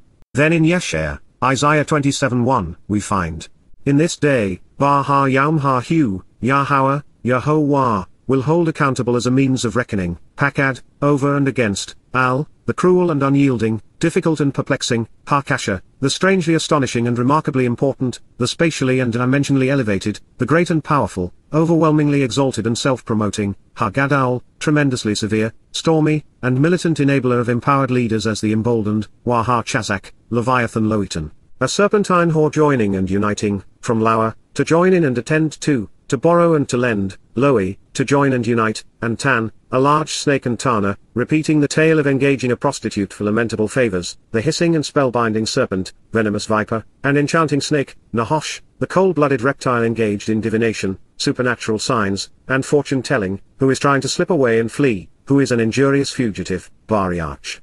With his cutting implement, Bar Cherub Hugh, and opposed to, Wa'al, the Leviathan, Loitan, this coiled and prepared to strike, this twisted and crooked, the distorted and bent out of shape, Akalathan, hissing and spellbinding serpent, venomous viper, and enchanting snake, Nahosh, he will smite with terminal effect, Waharag, the monstrous serpentine dragon, Ethartanin, the limbless amphibious reptile residing in the deepest oceans, which, Asher, is in the sea, Vaha Yam. Yasha'yah, Isaiah 27:1. 128. One of the fascinating, albeit perhaps unrelated, aspects of Tanin is its use in Bersith, Genesis 1:21, when Yahowah describes creating giant reptilian creatures which emerge from the sea and, thus, depicts the emergence of dinosaurs, meaning fearful lizard in Greek. Since the existence of dinosaurs was unknown in 1447 BCE when Moseh scribed the Torah, and since man was unaware of amphibians serving as the evolutionary link between sea creatures and land animals, by acknowledging them in his creation account, Yahowah enhanced the veracity of his witness. Without equivocation, I can attest that I understand this snake as well as anyone. After composing the second and third volumes of the Babel series based upon what is revealed in Ezekiel, Satan's autobiography, I am not only fully cognizant of the devil's future plans, but I am also actively engaged to thwart him. And even before then, I earned the equivalent of a PhD in the consequences of demon possession by writing Prophet of Doom and questioning Paul. Should a Jew want to question my credentials or devotion to their protection, these 9 books speak volumes. Dowd's next statement shows Yahowah acting as one would expect of a loving father toward his children. The family-oriented relationship he has envisioned and prescribed for us is one of genuine affection, meaningful sharing, and consummate enjoyment. The covenant was designed to be mutually rewarding and fulfilling. Fathers are also protective. They are opposed to individuals and institutions which threaten their family, and they provide instructions which are designed to promote growth and develop character. As such, it depicts Yahowah as the father of his Berith, covenant. Speaking through Dowd, Yahowah painted this picture from every possible perspective. What he says next 129 of his chosen agent should reverberate throughout our souls. Life is best when we enjoy the things which please our God. To me, bar any, with and in me, he is lovingly attached because we enjoy the same things, Shashak. He is joined by mutual desires and great and genuine affection, largely because we want to be together and appreciate similar things and have the same goals, Cal Perfect Active. And so, I will keep him safe and ensure he survives by keeping him away from danger, Palet Hugh, I will protect him, delivering him from harm's way, preventing unfavorable circumstances from troubling him, Peel Imperfect, the subject, God, is continuously providing this benefit on behalf of the object, his emissary, on an ongoing basis with unfolding results. I will empower him with the capability to successfully accomplish the mission while at the same time protecting him by making him inaccessible, Sagab Hugh. I will strengthen and enable him, even defend him, lifting him up while providing abundant support because I care about him, and he will be able to do what needs to be done. He will thrive and grow, becoming abundantly prosperous, receiving praise for the accomplishment, Peel Imperfect, because, surely for the reason. He will come to actually know and accurately reveal, Yada, he will literally recognize and genuinely acknowledge, making known, Cal Perfect, my name, Shem, my personal and proper designation and renown. Mizmor, lyrics, Psalm 91:14. I live to please Yah. I have adapted my goals such that they are consistent with his objectives. With few exceptions, I have come to view the world through his eyes. We enjoy the same things and agree on almost everything. Sharing his name with all who will listen has 130 become my life's ambition. It is why these volumes are called Yada Yahowah. Obviously, this is not because God agrees with me, but because the more I have learned, the more I concur with him. More importantly, as his tool, the more we agree, the easier I am to wield it as an implement, and the more productive we become. My advice to you is that if you want to live a fulfilling life, strive to achieve what God wants to be accomplished. When we make ourselves valuable to Him, when we devote ourselves to serving His family, God will do far more than assure our safety. The corollary is also true. It is proper and productive to oppose anything and everything Yahowah detests. We endear ourselves to Him when we expose and condemn the rotten nature of rabbis and Judaism, Christianity, Islam, and progressive liberalism. Let's pause a moment and contemplate the implications of Yahowah's concluding statement. Should you have thought that I may have been presumptuous in personalizing the psalm Yahowah placed in my pocket 22 years ago on Towrah, if we are intellectually honest, God has just eliminated all others from consideration, not only today on the cusp of His return, but over the past 2,500 years. There has been no one else, not a single solitary soul, who has not only ascertained the proper pronunciation of Yahowah's name, but who has written and spoken so vociferously about it and Him. After all, you are reading an introduction to God within the framework of Yada Yahowah, with 30 volumes beckoning your mind and soul on the bookshelf at yadayah.com. In a moment, we will explore the 11th chapter of Yasha'yah, Isaiah, wherein Yahowah delineates 131 specifically how He would enable a chota, sucker from the original rootstock such that he would be able to successfully accomplish the mission of awakening His people and calling them home. And prior to that, we will listen to Solomon during his dedication of the home of Yahowah before all Israel, when the king announces that this Nakri, observant and responsive foreigner would reacquaint God's people with the proper pronunciation of Yahowah's name. As is often the case, I did not know Yahowah's name when He introduced Himself. Moreover, His name did not appear on the translation of the 91 Psalm He asked me to pull out of my pocket 22 years ago. And while that is ample reason for Yahowah to oppose the religions of Judaism and Christianity which have taken it from us, I know it now, and so do you. It was by observing the directions God provided in His Torah, especially when He introduced Himself to Moses through the verb ha-yah, conveyed in the first person as Yah, I am, that the proper pronunciation of Yahowah became obvious. Once known, I have shared this realization as boisterously and boldly as words allow. I should not have been needed. Everyone on earth should have known it. Yahowah included His name 7,000 times in the Torah, Nabi, wa Mizmor. Man, beginning with religious Jews, removed it, making it possible for other religions to claim Yahowah's prophetic testimony on behalf of their false gods. It remains the single greatest, and most unforgivable, crime ever perpetrated. Now, if you are still wondering why Yahowah would choose a Goy, Gentile as a witness, as opposed to a Israelite, you have been given the answer. God's relationship with His people cannot be reconciled apart from the acknowledgement and acceptance of His name, 132, and there has not been a Yahud, Jew willing to share it for over 2 millennia. Right here in the 91 Mizmor, Psalm, Dowd, David predicted that Yahowah Sagab would empower a man with the capability to successfully accomplish the mission KY, so that Yada, he would come to know and accurately reveal Yahowah's Shem, name. Without it, there is no going back home. Deprived of it, there is no participation in the covenant and no admittance into heaven. With it, we become the sons and daughters of the Almighty. Furthermore, with the knowledge and use of Yahowah's name, it becomes impossible to remain an Orthodox or Hasidic Jew, a Christian, or Muslim. And that is a giant stride in the right direction. Moreover, the knowledge and use of Yahowah's name is a prerequisite for salvation, making it all the more important. Along these lines, if you are among those who refer to God as the Lord, please stop, because you are irritating Him. Fathers do not lord over their children. Yahowah listens to those who listen to Him. Yahowah responds to those who respond to Him. Yahowah is familiar with those who know Him. And that is why He said of us, He calls out to me, Qara eni, He invites me into His life, He summons me and welcomes me, He reads and recites what I have to say, so, I respond to Him and answer Him, anahu, I speak to Him, vocally communicating, replying to Him with the words of these psalms, with the lyrics of these songs. I answer His questions and provide information and insights. I am constantly thinking about Him, embroiled and preoccupied in His thought process as He encounters, observes, and considers the world around Him.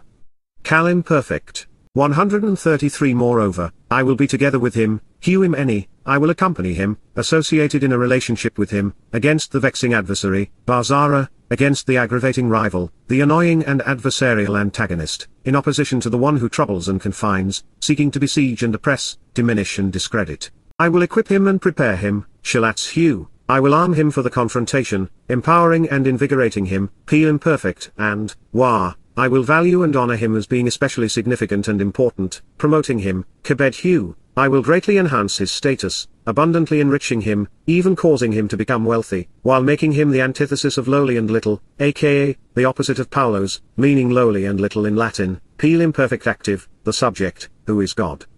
continually and actively engages to bring this condition about for the ongoing benefit of the object. Mizmor, lyrics, Psalm 91:15. There are very few things as unifying or edifying as working together with God. And it all starts by listening to Yahweh and then doing what he requests. This is one of the many things the religious get wrong. They not only want God to save them without first coming to know him and prior to appreciating what he is offering and expecting in return, they pray to him rather than listen to him. These things are rude and irrational, but such is the nature of religion. Bazara, translated as against the vexing adversary, is the operative term in the phrase, the time of Jacob's troubles. To be Zara is to be restricted and confined, even diminished and discredited, and thus be subject to oppression, subjugation, and persecution.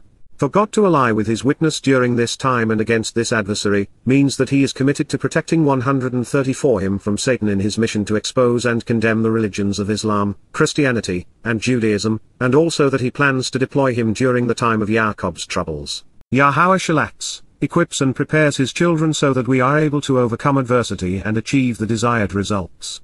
These are among the covenant's benefits and the product of Shabat. While this states that Yahweh will be promoting the work of this individual, and will honor his efforts, I am unaware of anyone who knows Yahweh who seeks acclaim. We serve because we enjoy it, because we benefit by it, because we love pleasing our Father, and because we care about his people. Personally, I am apoplectic in my aversion to praise and steadfastly disavow acclaim. I'm not only uncomfortable with it, but I also find myself aggressively rejecting it. As such, for our first 10 years together, I wrote under the nom de plume of Yada. Anytime someone wrote to express their appreciation for these books, I immediately deflected the attention away from me and toward God. Yahweh, however, prefers to share credit, and in this mission, his acknowledgement of what we have achieved serves to garner his people's attention while enhancing the legitimacy of his witness. Enmeshed in a world of people with very little to offer seeking fame and fortune, notoriety and stardom, as they seek acclaim and fortune by being influences, the advantages of anonymity are underappreciated. A reporter asked me immediately after my second IPO, and upon becoming a billionaire, "How do you feel?"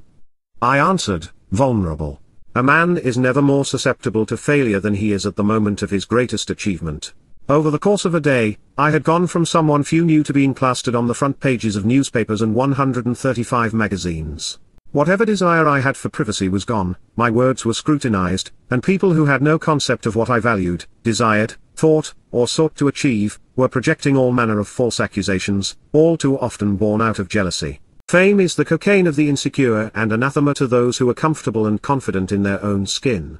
Any attempt to satiate one's ego is destined to end badly. Notoriety is all too often the elixir of ignominy. Recognizing this, if Yahweh, fully aware of our personal limitations, wants to say, "Job well done, I appreciate your willingness to convey my message to my people," we should be ecstatic. At that moment, we should look around the room and see family members who may not have been there had we not worked diligently in this regard. Accordingly, it is fitting and proper, indeed loving, to celebrate this realization with our Father. However, when he does as this statement suggests and reveals that he not only values our relationship, but that as a result, he is going to enhance our status in an enriching way, it is only natural to feel uncomfortable. Our inclination is to do everything possible to deflect his praise, shuffling our feet and fidgeting, while giving credit to where it is due. And yet, we ought to be careful, recognizing that if our Father is proud of his children, then that is a good thing. Yea, deserves moments like this. There have been too few of them. And while it is no small thing, especially considering what transpired 22 years ago, since Chabad means to sponsor and promote, this serves as a confirmation that Yahweh agreed to my final request, which was to market the message. 10,000 interviews and radio programs later, mission accomplished. Little did I know at the time, this was just the beginning of Yahweh's sponsorship and support. Our 136 next project, Yada Yahowah, was in the offing, and regarding it, God would have a great deal to say.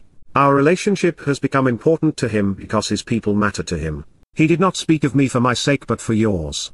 After reading this, I was convinced that I would live past 70. I now know that this is just the beginning. I will provide for him, fully satisfying and completely fulfilling his needs. Zarowa, I will ensure his contentment and complete satisfaction, hyphal imperfect, with a long length of days, or ikyamim, with a large measure of time and thus with a long life, from arak, with a fitting and proper prolonging of days and continuance of time. And, wah, he will find delight in and be shown, ra, he will look upon, observe, examine, consider, and perceive, being provided, hyphal imperfect, deliverance and salvation, bar Yasha'yah, freedom and liberty, Yasha'yah, to deliver, liberate, and save. Mizmor, lyrics, Psalm 91:16. The mission began as an assault against Islam, using Muhammad's own words and deeds to obliterate the credibility of the religion he founded to menace Jews. But that was just the beginning. We would go on to expose and condemn Paul, taking down the religion of Christianity along with him, the most anti-Semitic institution in human history. Prophet of doom and questioning Paul would leave the world without excuse. The truth is now accessible and irrefutable. Babel would then destroy Judaism. Yada Yahowah, by contrast, provides overwhelming proof of God's existence. The creator of the universe, the architect of life, the author of the Torah, the father of the covenant, is knowable, approachable, credible, and likable. It was now possible to Yada Yahowah and love him as a result. 137 I had been asked to invest some time and resources to destroy the appeal of one religion and then a second and third, and in the process, I was offered an eternity of time. I had given so little, and I had gained so much. And I was not alone.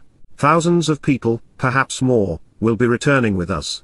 The very last line is a byproduct of what preceded it. Once upon a time, I sought to be saved.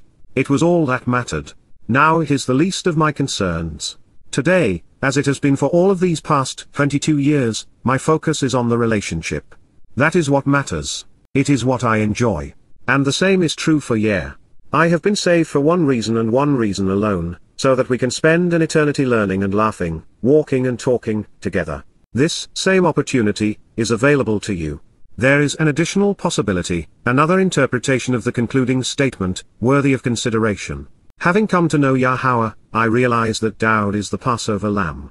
And I have come to appreciate the Messiah as the Son of God, my sovereign and Savior. Recognizing that I had once been a Christian, someone focused upon Jesus Christ, this was a profoundly important change. On Towrah, 7 days after the Islamic suicide bombings, a Tuesday, September 18, 2001, now 22 years ago, the translation of the 91 Psalm I read was derived from the Masoretic text. Many years would pass before I turned to the Dead Sea Scrolls for clarity. And never in all of those years have I experienced such a disparity. This is particularly evident in the lyrics which comprise the last couple of verses of this Mizmor. All along the way, I have corrected the text to present the older witness, but I stopped doing that moments ago because I think that the Masoretic text and the Septuagint, which concur with regard to the lyrics found in the final 138 statements, are right.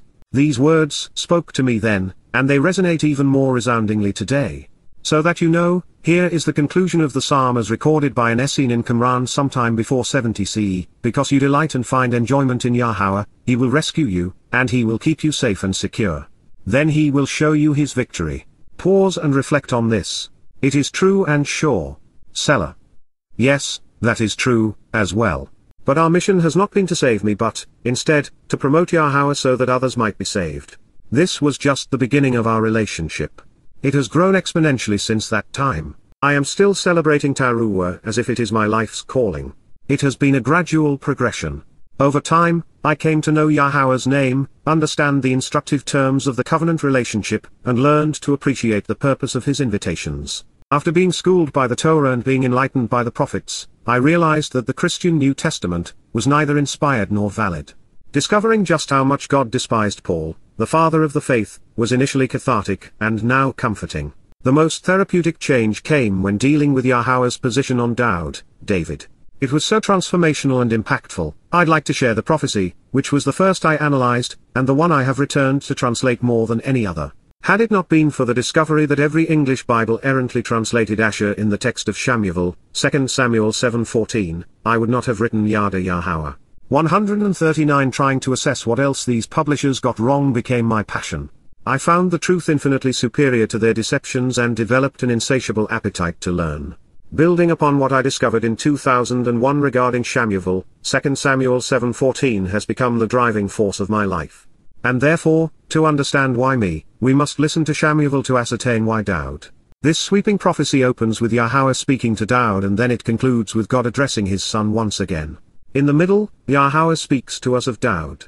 Other than the conduit of this proclamation, Nathan, and the one offering it, Yahowah, no other name is mentioned. When we arrive at this transition in the 12th statement, where God goes from speaking to the king and then to us about him, this perspective becomes essential. With it, we will appreciate why God goes from referring to Dowd as you and then uses he when he, Yahowah, is speaking to us about him. God's return to you then occurs at the conclusion of the 14th statement. What follows is essential, among the most important prophecies ever written. Coming to understand it over the course of the past 22 years has done more to equip me to serve as Yahweh's witness than perhaps any other. And when you come to appreciate it for all it conveys, it will change your life as well. It came to pass, YYV1C3, when the king sat down and relaxed in his home, Ha-melech Yashab bar Baith-hu, because Yahowah had given him comforting respite, Nuvaklahu, from his adversaries and rancorous foes, Min Sabid Min Shirl Oyeb-hu, Shamuel 2:7-1, that the king said, Ha-melech, to Nathan, the prophet, El Nathan Ha-nabi, please look around, Ra-nah. I live, Anoki Yashab, in a house of cedar, bar Baith Erez, but the ark of God, Wa 140 Ha Elohim, sits within curtains, Yashab bar Tork Ha Yeriah. Shamuel 2:7-2. So, Nathan said to the king, Ma Nathan el Ha-melech, choose to go and do all that is in your best judgment, Shirl Asher bar Libab, because, surely, Yahweh is with you, Yahweh Motter. Shamuel 2:7-3, however, that evening, Wahaya bar Ha-lela Ha-hu, the word of Yahweh came to Nathan, Dabar Yahweh Haya el Nathan.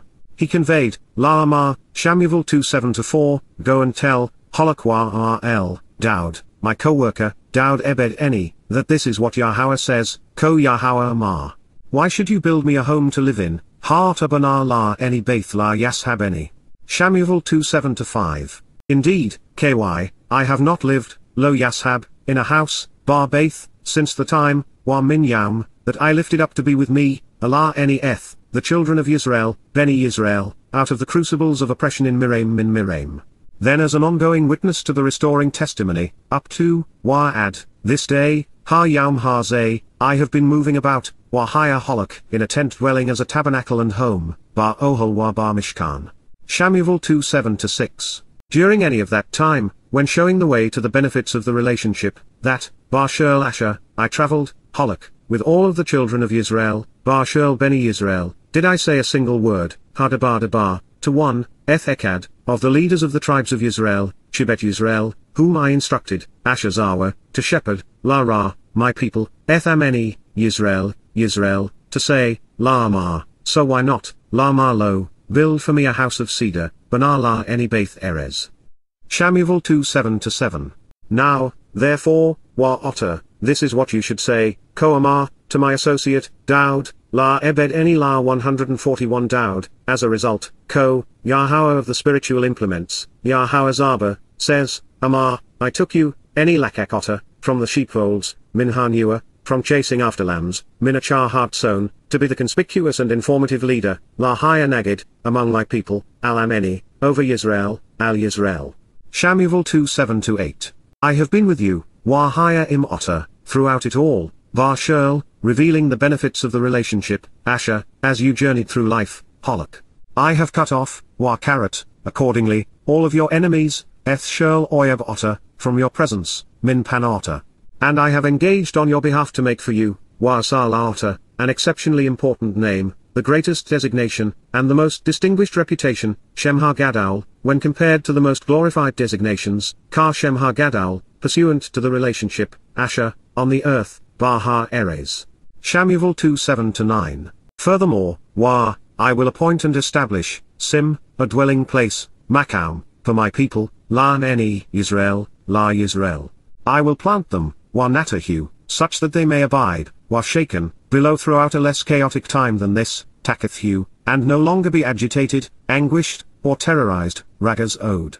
They will not continue to be, lo Yazaf, afflicted or degraded, disparaged or denigrated, Anna, by unjust and harmful sons, perverted and violent descendants of evil, Beni Orla, as will have formerly been the case, Kar Asher Bar Ha-Rishon. Shamuel 2:7-10. From the day, La Min Ha-Yam, which, for the benefit of the relationship, Asher, I appointed and instructed, Zarowa, judges, Shafot, on behalf of my people, Al-Ameni, Yisrael, I will provide a respite, Nuvaklahu, from all of your enemies 142 Min Shirl Oyeb. In addition, Yahowah, is boldly and publicly announcing to you, Nagad La Otter, that, indeed, he will act, engaging with you to create the family and home of Yahowah, Baith Asar La Otter Yahowah. Shamuel 2:7-11. Surely, your time will be thoroughly proclaimed and completely fulfilled, male Yaumim Otter. When you will have laid down your life, Jacob, in association with your ancestors, Otter, I will rise up and take a stand to bring to fruition, with your offspring what you have sown, Zarowa Otter, something more in the end without hesitation for you, Otter. For the benefit of the relationship, Asher, it will be extracted and withdrawn, Yatsah, out of a small particle of your physiological nature, me. After foreshadowing the 89 Mizmor by speaking to his son, Yahowah transitions to speaking to us about him. And so, I will establish, his reign over his kingdom, Mamlakahu. Shamuel 2:7-12. At this point, I want you to appreciate a number of things which have taken me 22 years to fully comprehend. To begin, the primary meaning of KY is not when but, instead, surely, truthfully, or as a result. It, therefore, provides a transition from one pronouncement to the next, from God talking to Dowd to him speaking to us about him.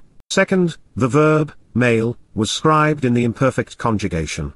As a result, it cannot be addressing something which is over, such as Dowd's previous existence.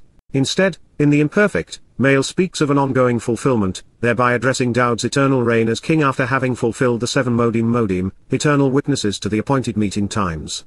143 After Dowd's relaxing intermission between each of the 3 phases of his life, with Jacob scribed in the perfect conjugation, thus indicating that his rest is now over, Yahowah is going to intervene in the course of human events to Zerah, establish what Dowd has sown. Zerah speaks of seeds that, when planted, take root and grow. It serves as a metaphor for the tens of thousands of thoughtful words this man wrote on our behalf. As the Zarowa, Dowd spread the seeds of Chag Matzah. His sacrifice will bear fruit during the harvests of Towrah and Kippurim. Yahowah is not doing this after Dowd but, instead, without hesitating or delaying and without equivocating. Such is the primary meaning of Qara as derived from its verbal root. Further, it was Asher which brought us to this place, to this prophecy, and to this understanding over the course of the past 22 years. More than anyone who ever lived, Dowd embodies Asher, showing the way to the benefits of the relationship. Yatsah is the operative verb underlying the Exodus. It means to withdraw, to extract, and to deliver. It does not speak of an individual's seed, in the sense of sperm, gushing out of his manhood. Equally revealing, the primary meaning of mal is not viscera, but instead, it describes a minute, exceedingly small, particle which comprises something much larger. That particle is Dowd's DNA. Dowd's return as king will be manifest, not only through the return of his Nefesh, soul, but also by reconstituting his DNA. This manifestation of the Messiah will adroitly convey Dowd's authority, personality, and appearance. The returning Messiah, the Son of God, and the King of Kings, is, therefore, Dowd. And that is why Yahowah is now speaking of him to us, telling us what they will accomplish together. 144 He, himself, shall restore and rebuild, Hubanah, the family home, Baith, 4, La, my name, Shemeni. And, I will prepare and establish, Kun, the throne, Ethkais of his kingdom, Mamlakahu, forevermore as a continuing witness, ad olam. Shamuel 2:7-13. I was, I am, and I always will be, any higher, for him, Lahu, as a father, La Ab, and, he was, is, and always will be, higher, for me as La Eni, a son, La Ben. So when that which is associated with him is warped and perverted, twisted such that it is contrary to what has been stated, Ashabar Awahu, I will resolve the dispute against him, vindicating him, deciding with him to expose and issue a condemnation, Yakahu, against the weapons and staves wielded by rulers of the nations, Varshibet, of men, Izaim, and against, Wabar, the fungus and plague that has fallen, Nega, upon the descendants, Ben, of Adam. Shamuel 2:7-14. And herein is a perfect explanation of the religious crusade to transfer the promises made to the Messiah to create a Christ. God was not a fan. Therefore, my steadfast devotion, enduring love, commitment to the relationship, and unmitigated favor, Kesed Eni, will not be removed from him, be disassociated or diminished regarding him, nor replaced, substituting another for him, Lo So Min Hu, as was the case when, Ka Asher, I turned away from and completely rejected, So Min, associating with, Shaul, whom, to show the proper way, Asher, I removed, Sur, from your presence, Min La Panota. Shamuel 2:7-15. Speaking directly to Dowd again, God concludes. 145 And so, your family, Vaithotter, and, your position of authority, your kingdom and reign, Malachata, are assured, as it is trustworthy and dependable, firmly established, credible, and enduring, a man, forever as a continuing witness, ad olam, in my presence, la panaota. Your throne and seat of honor, kaisota, will be, higher, established and sustained, kun, forevermore as restoring testimony, ad olam. Shamuel 2:7-16. Consistent with all of these words, Kar Shirl Ha Dabarym Ha Lay, and in accord with, Wakar, the entire revelation, Shirl Ha Chiziwan Ha Zay, in this manner, Nathan accurately conveyed this, Ken Dabar Nathan, to Dowd, El Dowd. Shamuel, listen to him, 2 Samuel 7:17. This prophecy is about houses, who builds them and who lives in them. It is about Dowd, who had a home, not Jesus who was homeless throughout the myths scribed about him. It is all about what God is going to do for, with, and through his beloved Son. It is also about seeds and thrones, who sows them and who sits upon them, and when it comes to such things, Yahowah is beside himself, annoyed to the point that he has made his point in such a vivid way there shouldn't have been a single church, mosque, temple, or shrine called a house of God, and yet, men have erected millions of them. Just as God has never once asked us to worship him, bow down before him, or pray to him, he does not want us to build houses for him. The fact is, Yahowah is in the construction business, and his primary expertise is in building the most extraordinary home in the universe for his covenant family. Having returned to the prophecy where my journey began some 22 years ago, with Asher, associated with 146 inches 2 Shamuel 7:14, we have found the obvious answer to whose home and throne is being established. Yahowah revealed something exceedingly important while the religious have sought to convolute it to serve their perverted interests. That which Shaul, Paul, and his conspirators, took from Dowd, in a desperate attempt to make their own, Jesus appear worthy, became part and parcel of Christianity. It was the first phase of replacement theology which would go on to replace Jews with Christians. It was all a lie, one advanced by misappropriating this prophecy. Dowd, David, the individual being addressed, was robbed by Christians to create the illusion that their Jesus was the Messiah. That is why we find Yahowah coming to the defense of his Son, wiping out those who would pervert and twist what has been said of Dowd, the actual Son of God, Mashiach, Savior, and returning King. This is particularly important for Yahweh Jews, because, while it would be wise to acknowledge Dowd's sacrifice as Passover lamb, he is your Messiah, your King, and your Savior. My job is to prepare you to benefit from this reality. The initial 3 volumes of Coming Home chronicle the life and lyrics of Dowd. In due time, you will be reading all about him, celebrating his relationship with Yahowah. And since these volumes speak vociferously of all Yahowah has and will accomplish with his Son, soon our Father will affirm his Son's Dowd's place in his plans and our lives. Our mission is to call his people home such that they realize that Israel is returning to Dowd. Therefore, one of Yahowah's 2 concluding witnesses must understand how the religious have sought to countervail God's intent by misappropriating his promises, such that the wrong person is seen as the object of this prophecy. This has left 147 Jews searching for their Messiah and Christians believing that Jesus is the Son of God. These realizations are sufficient for a lifetime. They are transformational for Israel. And since there is so much more to them than I have already shared, please consider the following insights. What Yahowah does for one of his children he does for every child of the covenant. And therefore, we will all get a respite from our adversaries. This time and place is called Eden. It is where we are returning. The religious have it all backward. God does not want us to build houses for him, whether they be synagogues or cathedrals. As our Father, it is God who is building homes for us. He was content to hang out with his people in a tent, although I suppose it was a nice tent. The religious would have man serve God, and yet God would prefer to serve us. Yahowah is not pretentious, nor is he insecure. He does not need or want us to worship him. We can work with him but not for him.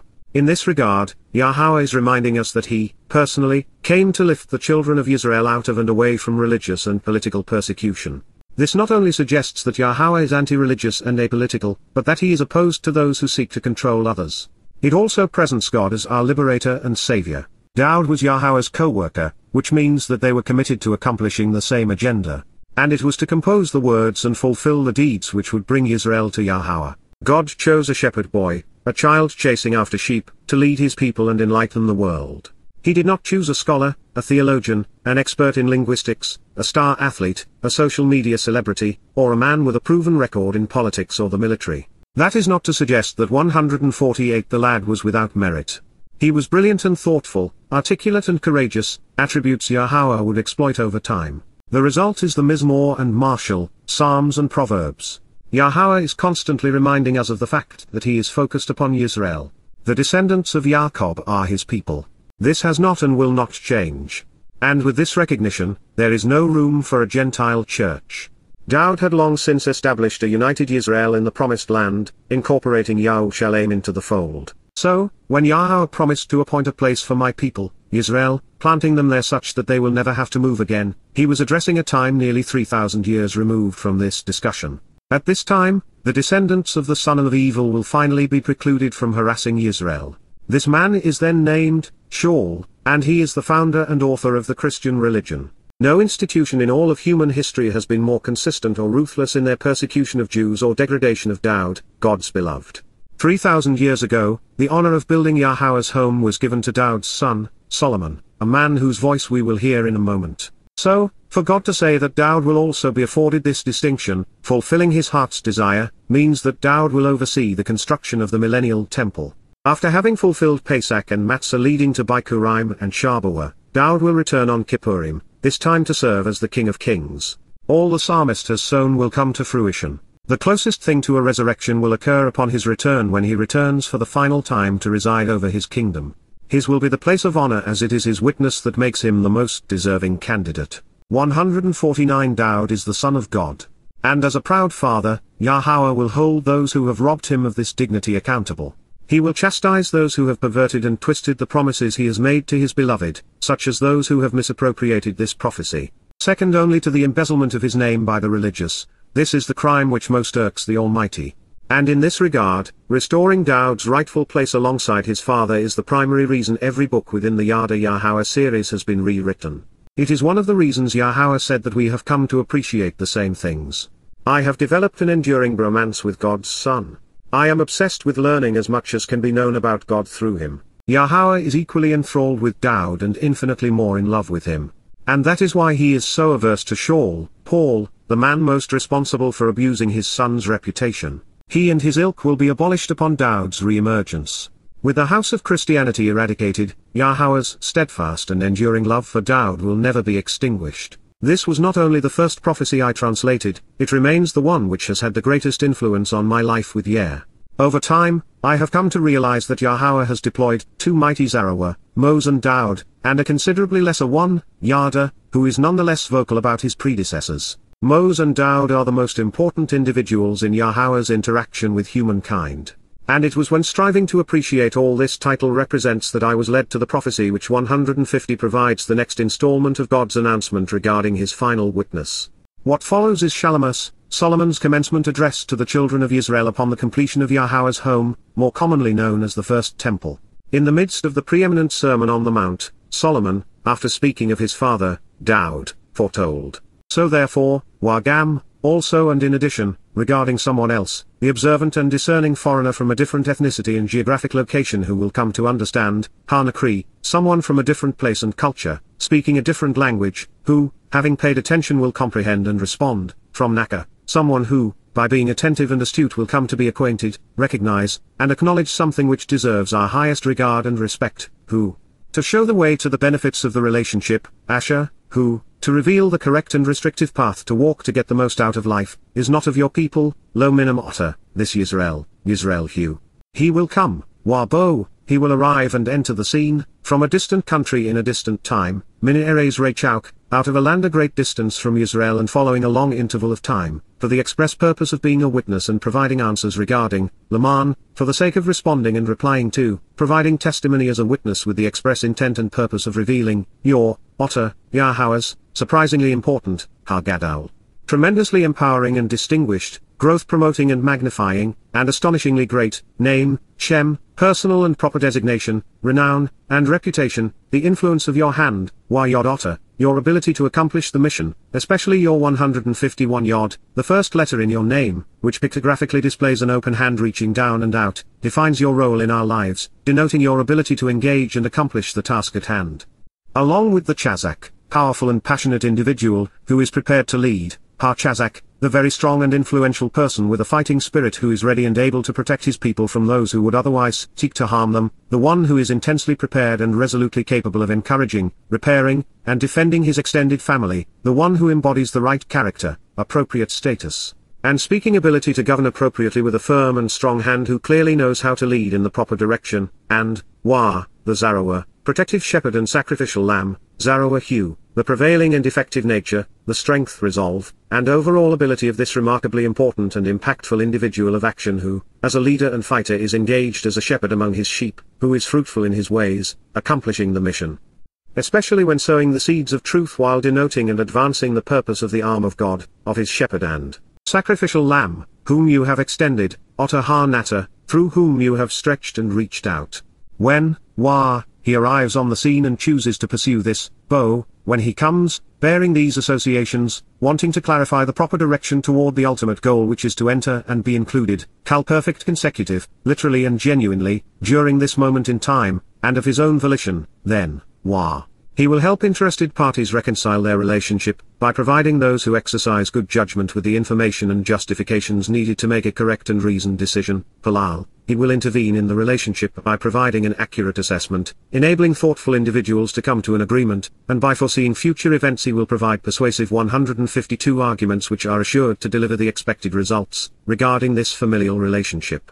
El Ha-Baith Ha-Zeh, pertaining to and concerning God's home and family. Dabarym Ha-Yaumim, words of the days, 2 Chronicles 6:32.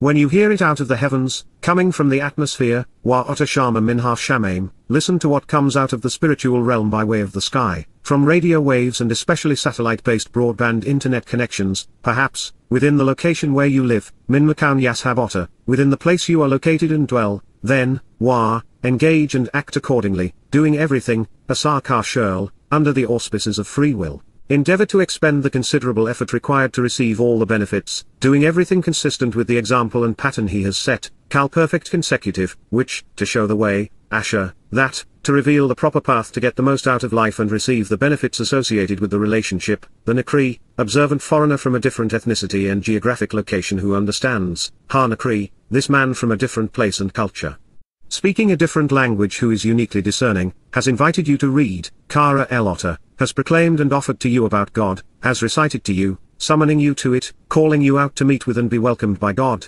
Kal imperfect, for the express purpose of being a witness, who provides answers such that, the man, for the sake of responding, providing testimony with the express intent and purpose of revelation such that, all peoples of the earth, Shurl Amha Eres, everyone, every family and nation of the material realm, will have a genuine, and ongoing opportunity to become familiar with Yada, to know, acknowledge, accept, and understand. Yada, will be shown and find, becoming aware of Yada and familiar with as a result of the revelation, and have the means to comprehend. Kal 153 imperfect, your name, Eth Shemota, therefore, your proper designation and actual reputation, coming to respect and revere you, while Ayer Ethota, once revitalized. Approach your awesome nature, simultaneously along with, Ka, concurrently with, your people, Amota, Israel, individuals who struggle and wrestle or engage and endure with God. And also, so that, while they may know, Yada, they might acknowledge, accept, and understand, that, truthfully, Ky, assuredly, your family and this house, Al Ha-Baith Ha-Zeh, that your home, which to reveal the correct path to walk to give life, meaning that, Asher, to show the way to benefit from the relationship, I have built for the family, Banar, I, Shalama, have constructed for the generations, for the son and the son's son, are designated and called, Qara, is summoned and received, proclaimed and appointed, and especially called out and welcomed, by your name, Shemota, by your proper designation, your reputation and renown. Dabarym Ha-Yaumim, words of the days, 2 Chronicles 6:33. I did not ask Yahowah to draw your attention to our work, only to help me do it correctly. And yet, I would be doing God and his people a disservice to disavow these prophetic pronouncements. Yahowah wants Israel to listen to him and to come home. And not finding a Yahweh who was willing to engage, God not only stooped to using a Gawi, he seems to be pleased with what we have accomplished on his people's behalf. Yahowah has asked you to listen and to respond. It is good advice. 154 My journey from anonymity, from a humble translator and commentator to a known witness, was reinforced 300 years after Solomon's address by the greatest of the prophets, Yasha'yah, Isaiah. He would write, then a chota, a shoot or sucker from the fallen stump, wa chota, a stem or secondary branch, a pliable instrument who is a secondary source of growth serving as a living entity delivering progeny, an observant individual who is willing to listen and who is committed to thinking and sharing what is most valuable, will be extended for a limited time, Yatsa, he will be brought forth to serve, Kal perfect active sequential third person masculine singular, by means of, min, out of, the stock, Gazer. The original stump and root from which new growth emerges, the trunk which has been cut down and yet is capable of supporting new shoots of Yasha'yah, to stand out and be noticed, Yasha'yah, to draw attention to the substance of existence, from Yesh, to exist and become substantial, to stand up and be noticed, as Wa, an observant branch, Netza, a secondary stem or shoot which extends from a primary limb, from Nazar, to observe, watch over, and preserve, to closely look after. Focus on, and protect, by means of, min, his roots, and that which keeps him anchored, steadfast, and nourished, Shereshu, his base and foundation, that which keeps him firmly established, such that he will continually bear an abundance of fruit, being productive while encouraging productivity in others, Qara, so that he will be consistently fruitful while causing and enabling prosperity on behalf of successive generations, Kal imperfect. Yasha'yah, Isaiah 11:1. We are being introduced to the concept of a chota, secondary branch growing out of the main limb of the tree of lives which is being extended through Dowd. This is addressing an individual, who is being deployed at a very specific moment in time, one which mirrors the depictions 155 inches the prophecy. This person will be rooted and nourished by that which came forth from Yasha'yah, i.e., Dowd, and thus grafted into God's branch. He will be noticed for advocating Dowd's mizmor on behalf of Yisrael. While this prophecy speaks of a singular chota, it explains how every member of the covenant can serve as a chota on behalf of God's people. The Ruach, as our spiritual mother, is ever ready to enlighten and empower every sheep in Yah's flock. The purpose of the chota is to encourage Israelites and Gaum to consider the words of Yah's prophets, and especially Dowd's message on behalf of the Berith and Mikra. We can then claim the promises Yahweh made to Dowd for ourselves, not by taking them away from him but, instead, by allowing him to share them with us. This is because, Wa, the spirit, Ruach, the divine power, influence and energy, the discernible essence of the feminine manifestation and understanding, the maternal acceptance and support with the protection and light, of Yahowah, will settle and remain on him, Nuvak al-Hu, she was placed upon him, she energizes him and restores him, she is in an alliance with him, dwelling and residing within him, never departing his abode while she enriches the association and assures the most favorable outcome for him, enabling him to be composed and prevail no matter the challenge, Kal perfect third person feminine singular and third person masculine singular, the spirit, Ruach, providing the capacity to comprehend and then teach, Chakma, offering the mental aptitude and wisdom to learn and instruct, to comprehend and communicate. Providing the technical expertise to be discerning and educate, while, Wa, enabling understanding by making the proper connections to reveal insights, Binah, facilitating the propensity to ponder and process information by being perceptive and discerning, discriminating and judgmental, 156 making intelligent associations which lead to a conceptual comprehension, revealing how to respond after thoughtful consideration, from Bin. Making connections between and among things so as to find patterns and relationships which enlighten, the spirit, Ruach, of advice and counsel, 8 of pertinent directions regarding how to properly reply, providing prudent consultation on the purpose of the proposal, delivering effective mentoring on how to deliberate relevant decisions, and of being emboldened and inspiring, Wagra, on how to be a confident and courageous leader who is empowering, able to accomplish the mission and perform until it is complete. Providing the aptitude and capability to confirm what is true, offering the mental discipline to be unwavering, championing the cause with integrity and character, always fighting to defend God's people and affirm their rights, the spirit, Ruach, of knowing and knowledge, Dorth, of recognizing where to look for answers and acquiring information, of being aware of the evidence and being able to discern what is relevant and accurate, of discriminating between fact and fiction and right and wrong, so as to recognize and acknowledge the truth, from Yada, to learn and to know, to recognize and acknowledge, to consider and comprehend, to become acquainted and personally familiar, so as Wa, to respect and revere, Yirah, to appreciate the awesome nature, outstanding character, superlative ability, and astonishing greatness and be inspired by, Yahowah. Yasha'yah, Isaiah 11:2. The Ruach of Yahowah would provide the chota everything needed to know to understand the word of God, educating him so that he might teach. And you'll notice that everything she is offering, including the strength of his conviction, is cerebral. God's people would be given the opportunity to think their way home. 157 Yahowah has made it abundantly clear, the chota is an inspired and enabled witness and not a prophet. Through the Spirit, he will learn from Yah's Nabi. God has already revealed far more than we need to know to capitalize upon what he is offering. We just need to listen and respond.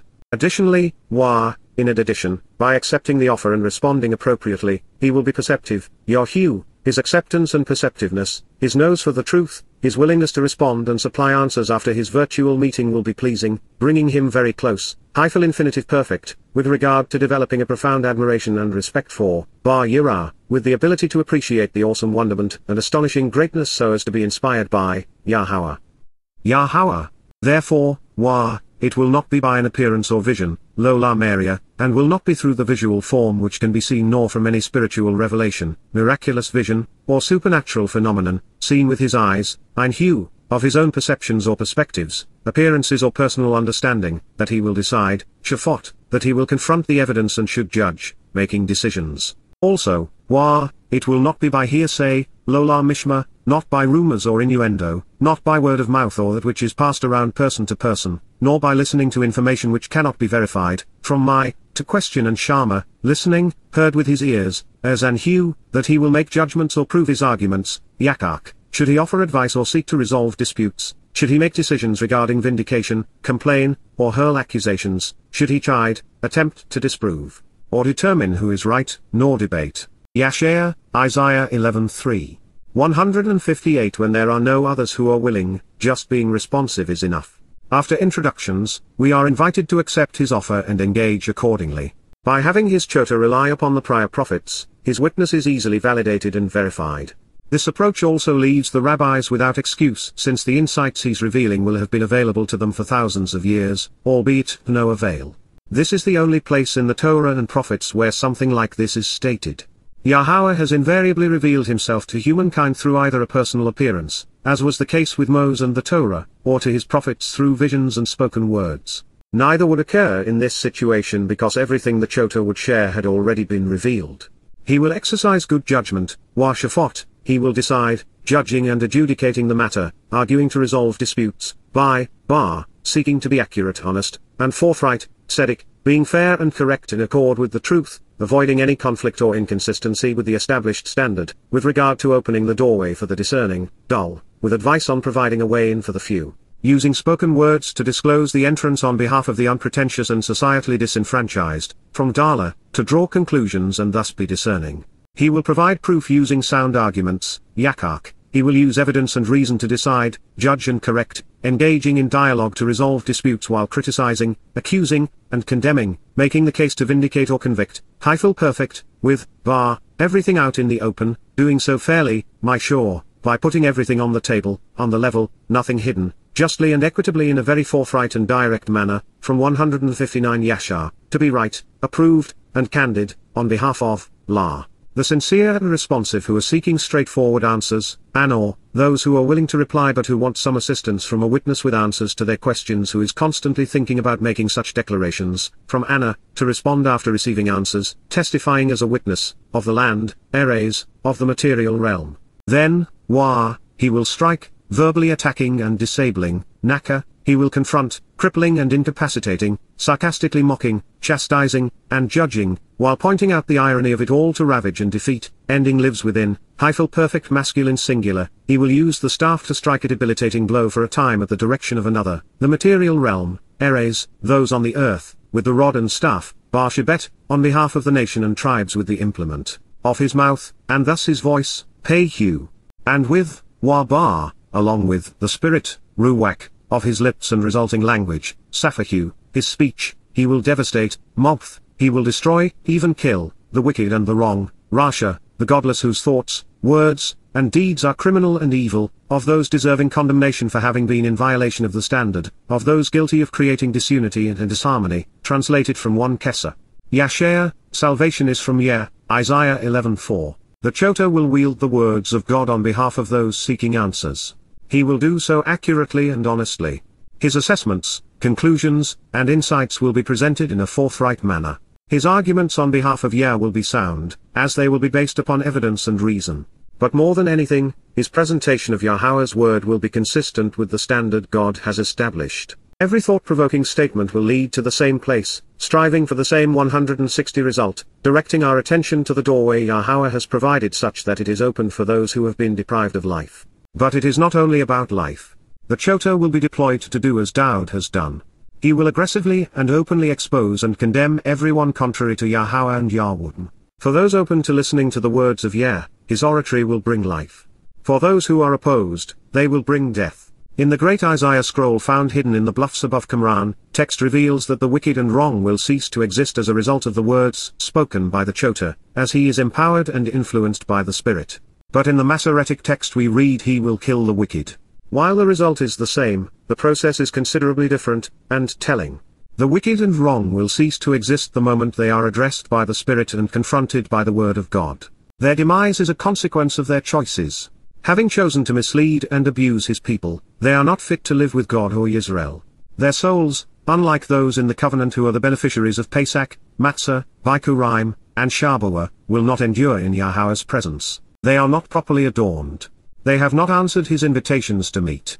They have not accepted the conditions of the covenant, and thus they will not receive its benefits. As a result, they will die. Being right, correct, and honest, tzedek, being accurate, righteous, upright, fair, and just, redeemed, vindicated, and innocent, rational and in accord with the standard, will be, higher, the belt around his waist, ezor hue, the sash, band, and cloth around his midsection, supporting his back while protecting his core. And, the trustworthy and reliable nature of 161 the witness, the integrity and dependability of the individual and testimony, by keeping it real and genuine, steadfast and truthful, honest and valid, from a man, to support and confirm that which is trustworthy and reliable, upholding and verifiable, will serve to gird him, ezor shalat's hue, the belt and sash around his manhood, virility, and loins, from shalats, to be rescued and delivered, withdrawn and invigorated. Yasha'yah, Isaiah 11:5. Nearly 3,000 years have passed without his children listening, so it is going to take something out of the ordinary to garner their attention. And while it would be wonderful if there were chotas sprouting up everywhere, all willing to engage as God envisions, thus far only one has answered the call. So, consider this prophecy an open audition. The larger the cast, the better the performance. Additionally, it should now be clear that Yahweh's Nakri, observant foreigner and chota, secondary shoot and sucker from the original rootstock, is not Dowd because he was not named. This, and all subsequent revelations regarding the last witness describe a substantially less important individual, at a much later time. As such, Yasha'yah's declaration is as profound as anything we have considered thus far. Yahowah is confirming that he will empower a Nakri and Chota to engage on behalf of his people, and that he will equip him so that he is able to fulfill the stated mission.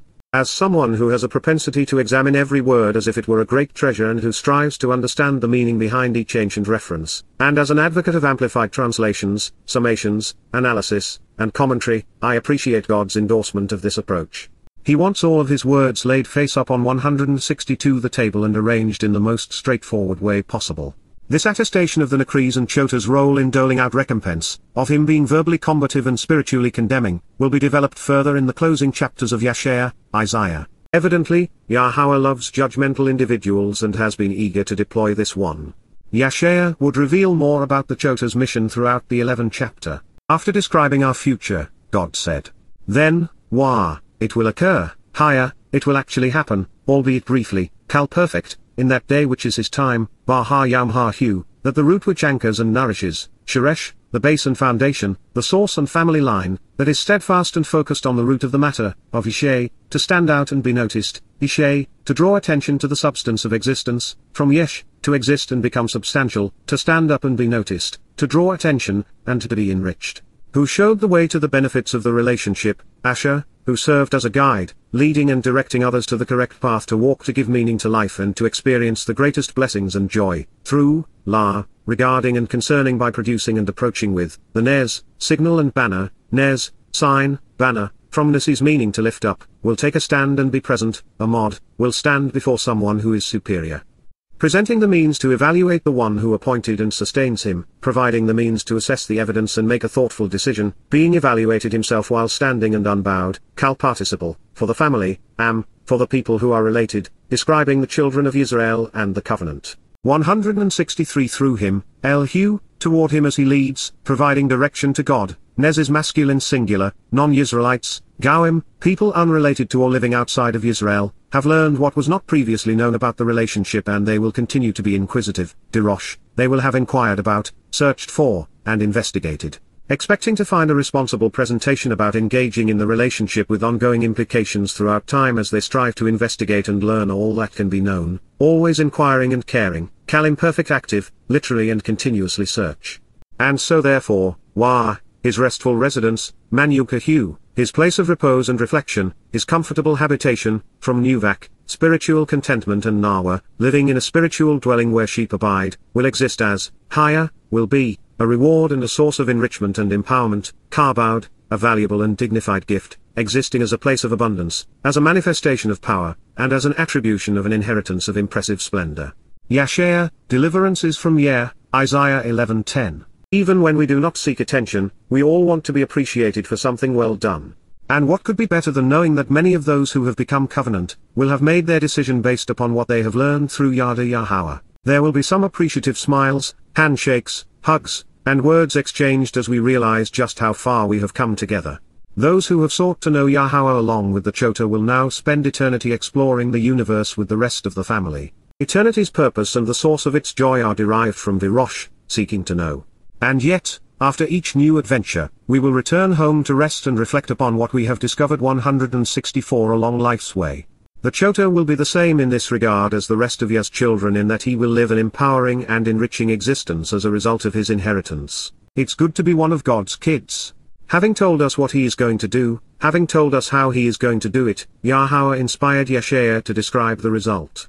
There will be a second exodus as Israelites and YYV1 are called out of the world. So, Wah, it will happen, Haya, it will have occurred, Kal perfect, in that day, during his time, Baha Yam Ha Hu, my upright one, Downy, the upright pillar of my tabernacle, will once again associate, Yazaf, will increasingly add, again joining, Hyphal imperfect active, his hand, Yod Hu, his influence, power, and control, a second time, Sheni, to reacquire, bring forth, and redeem, Kana, to provide rebirth to, recover, and obtain, the remnant, Ethshah, the remainder and direct relatives who are genetically similar.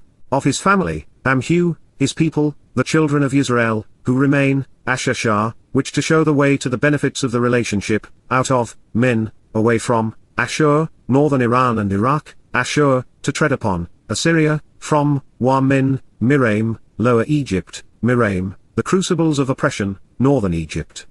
Out of Pathros, upper Egypt, Min Pathros, subject to a deceptive interpretation, perhaps the Copts and Bedouins from southern Egypt, from, Min, Cush, Arabian Peninsula, Cush, dark and unknown, out of, Min, Elam, southwestern Iran, Elam, conceal, Persia, from, Min, Shinar, Iraq, Babylon, Shinar, confluence of rivers, Babylonia, out of, Min, Shemot, Syria, Shemot, military fortress, Syria, and from, Min, the coastlands, the inhabited shores of countries between or surrounded to some extent by large bodies of water, notably, Lebanon, the United States, Canada, Central, and South America, 165 Western, Southern, and Northern Europe, Turkey, India, New Zealand, Australia, and North and South Africa, of the sea, Yam, of the Gentiles.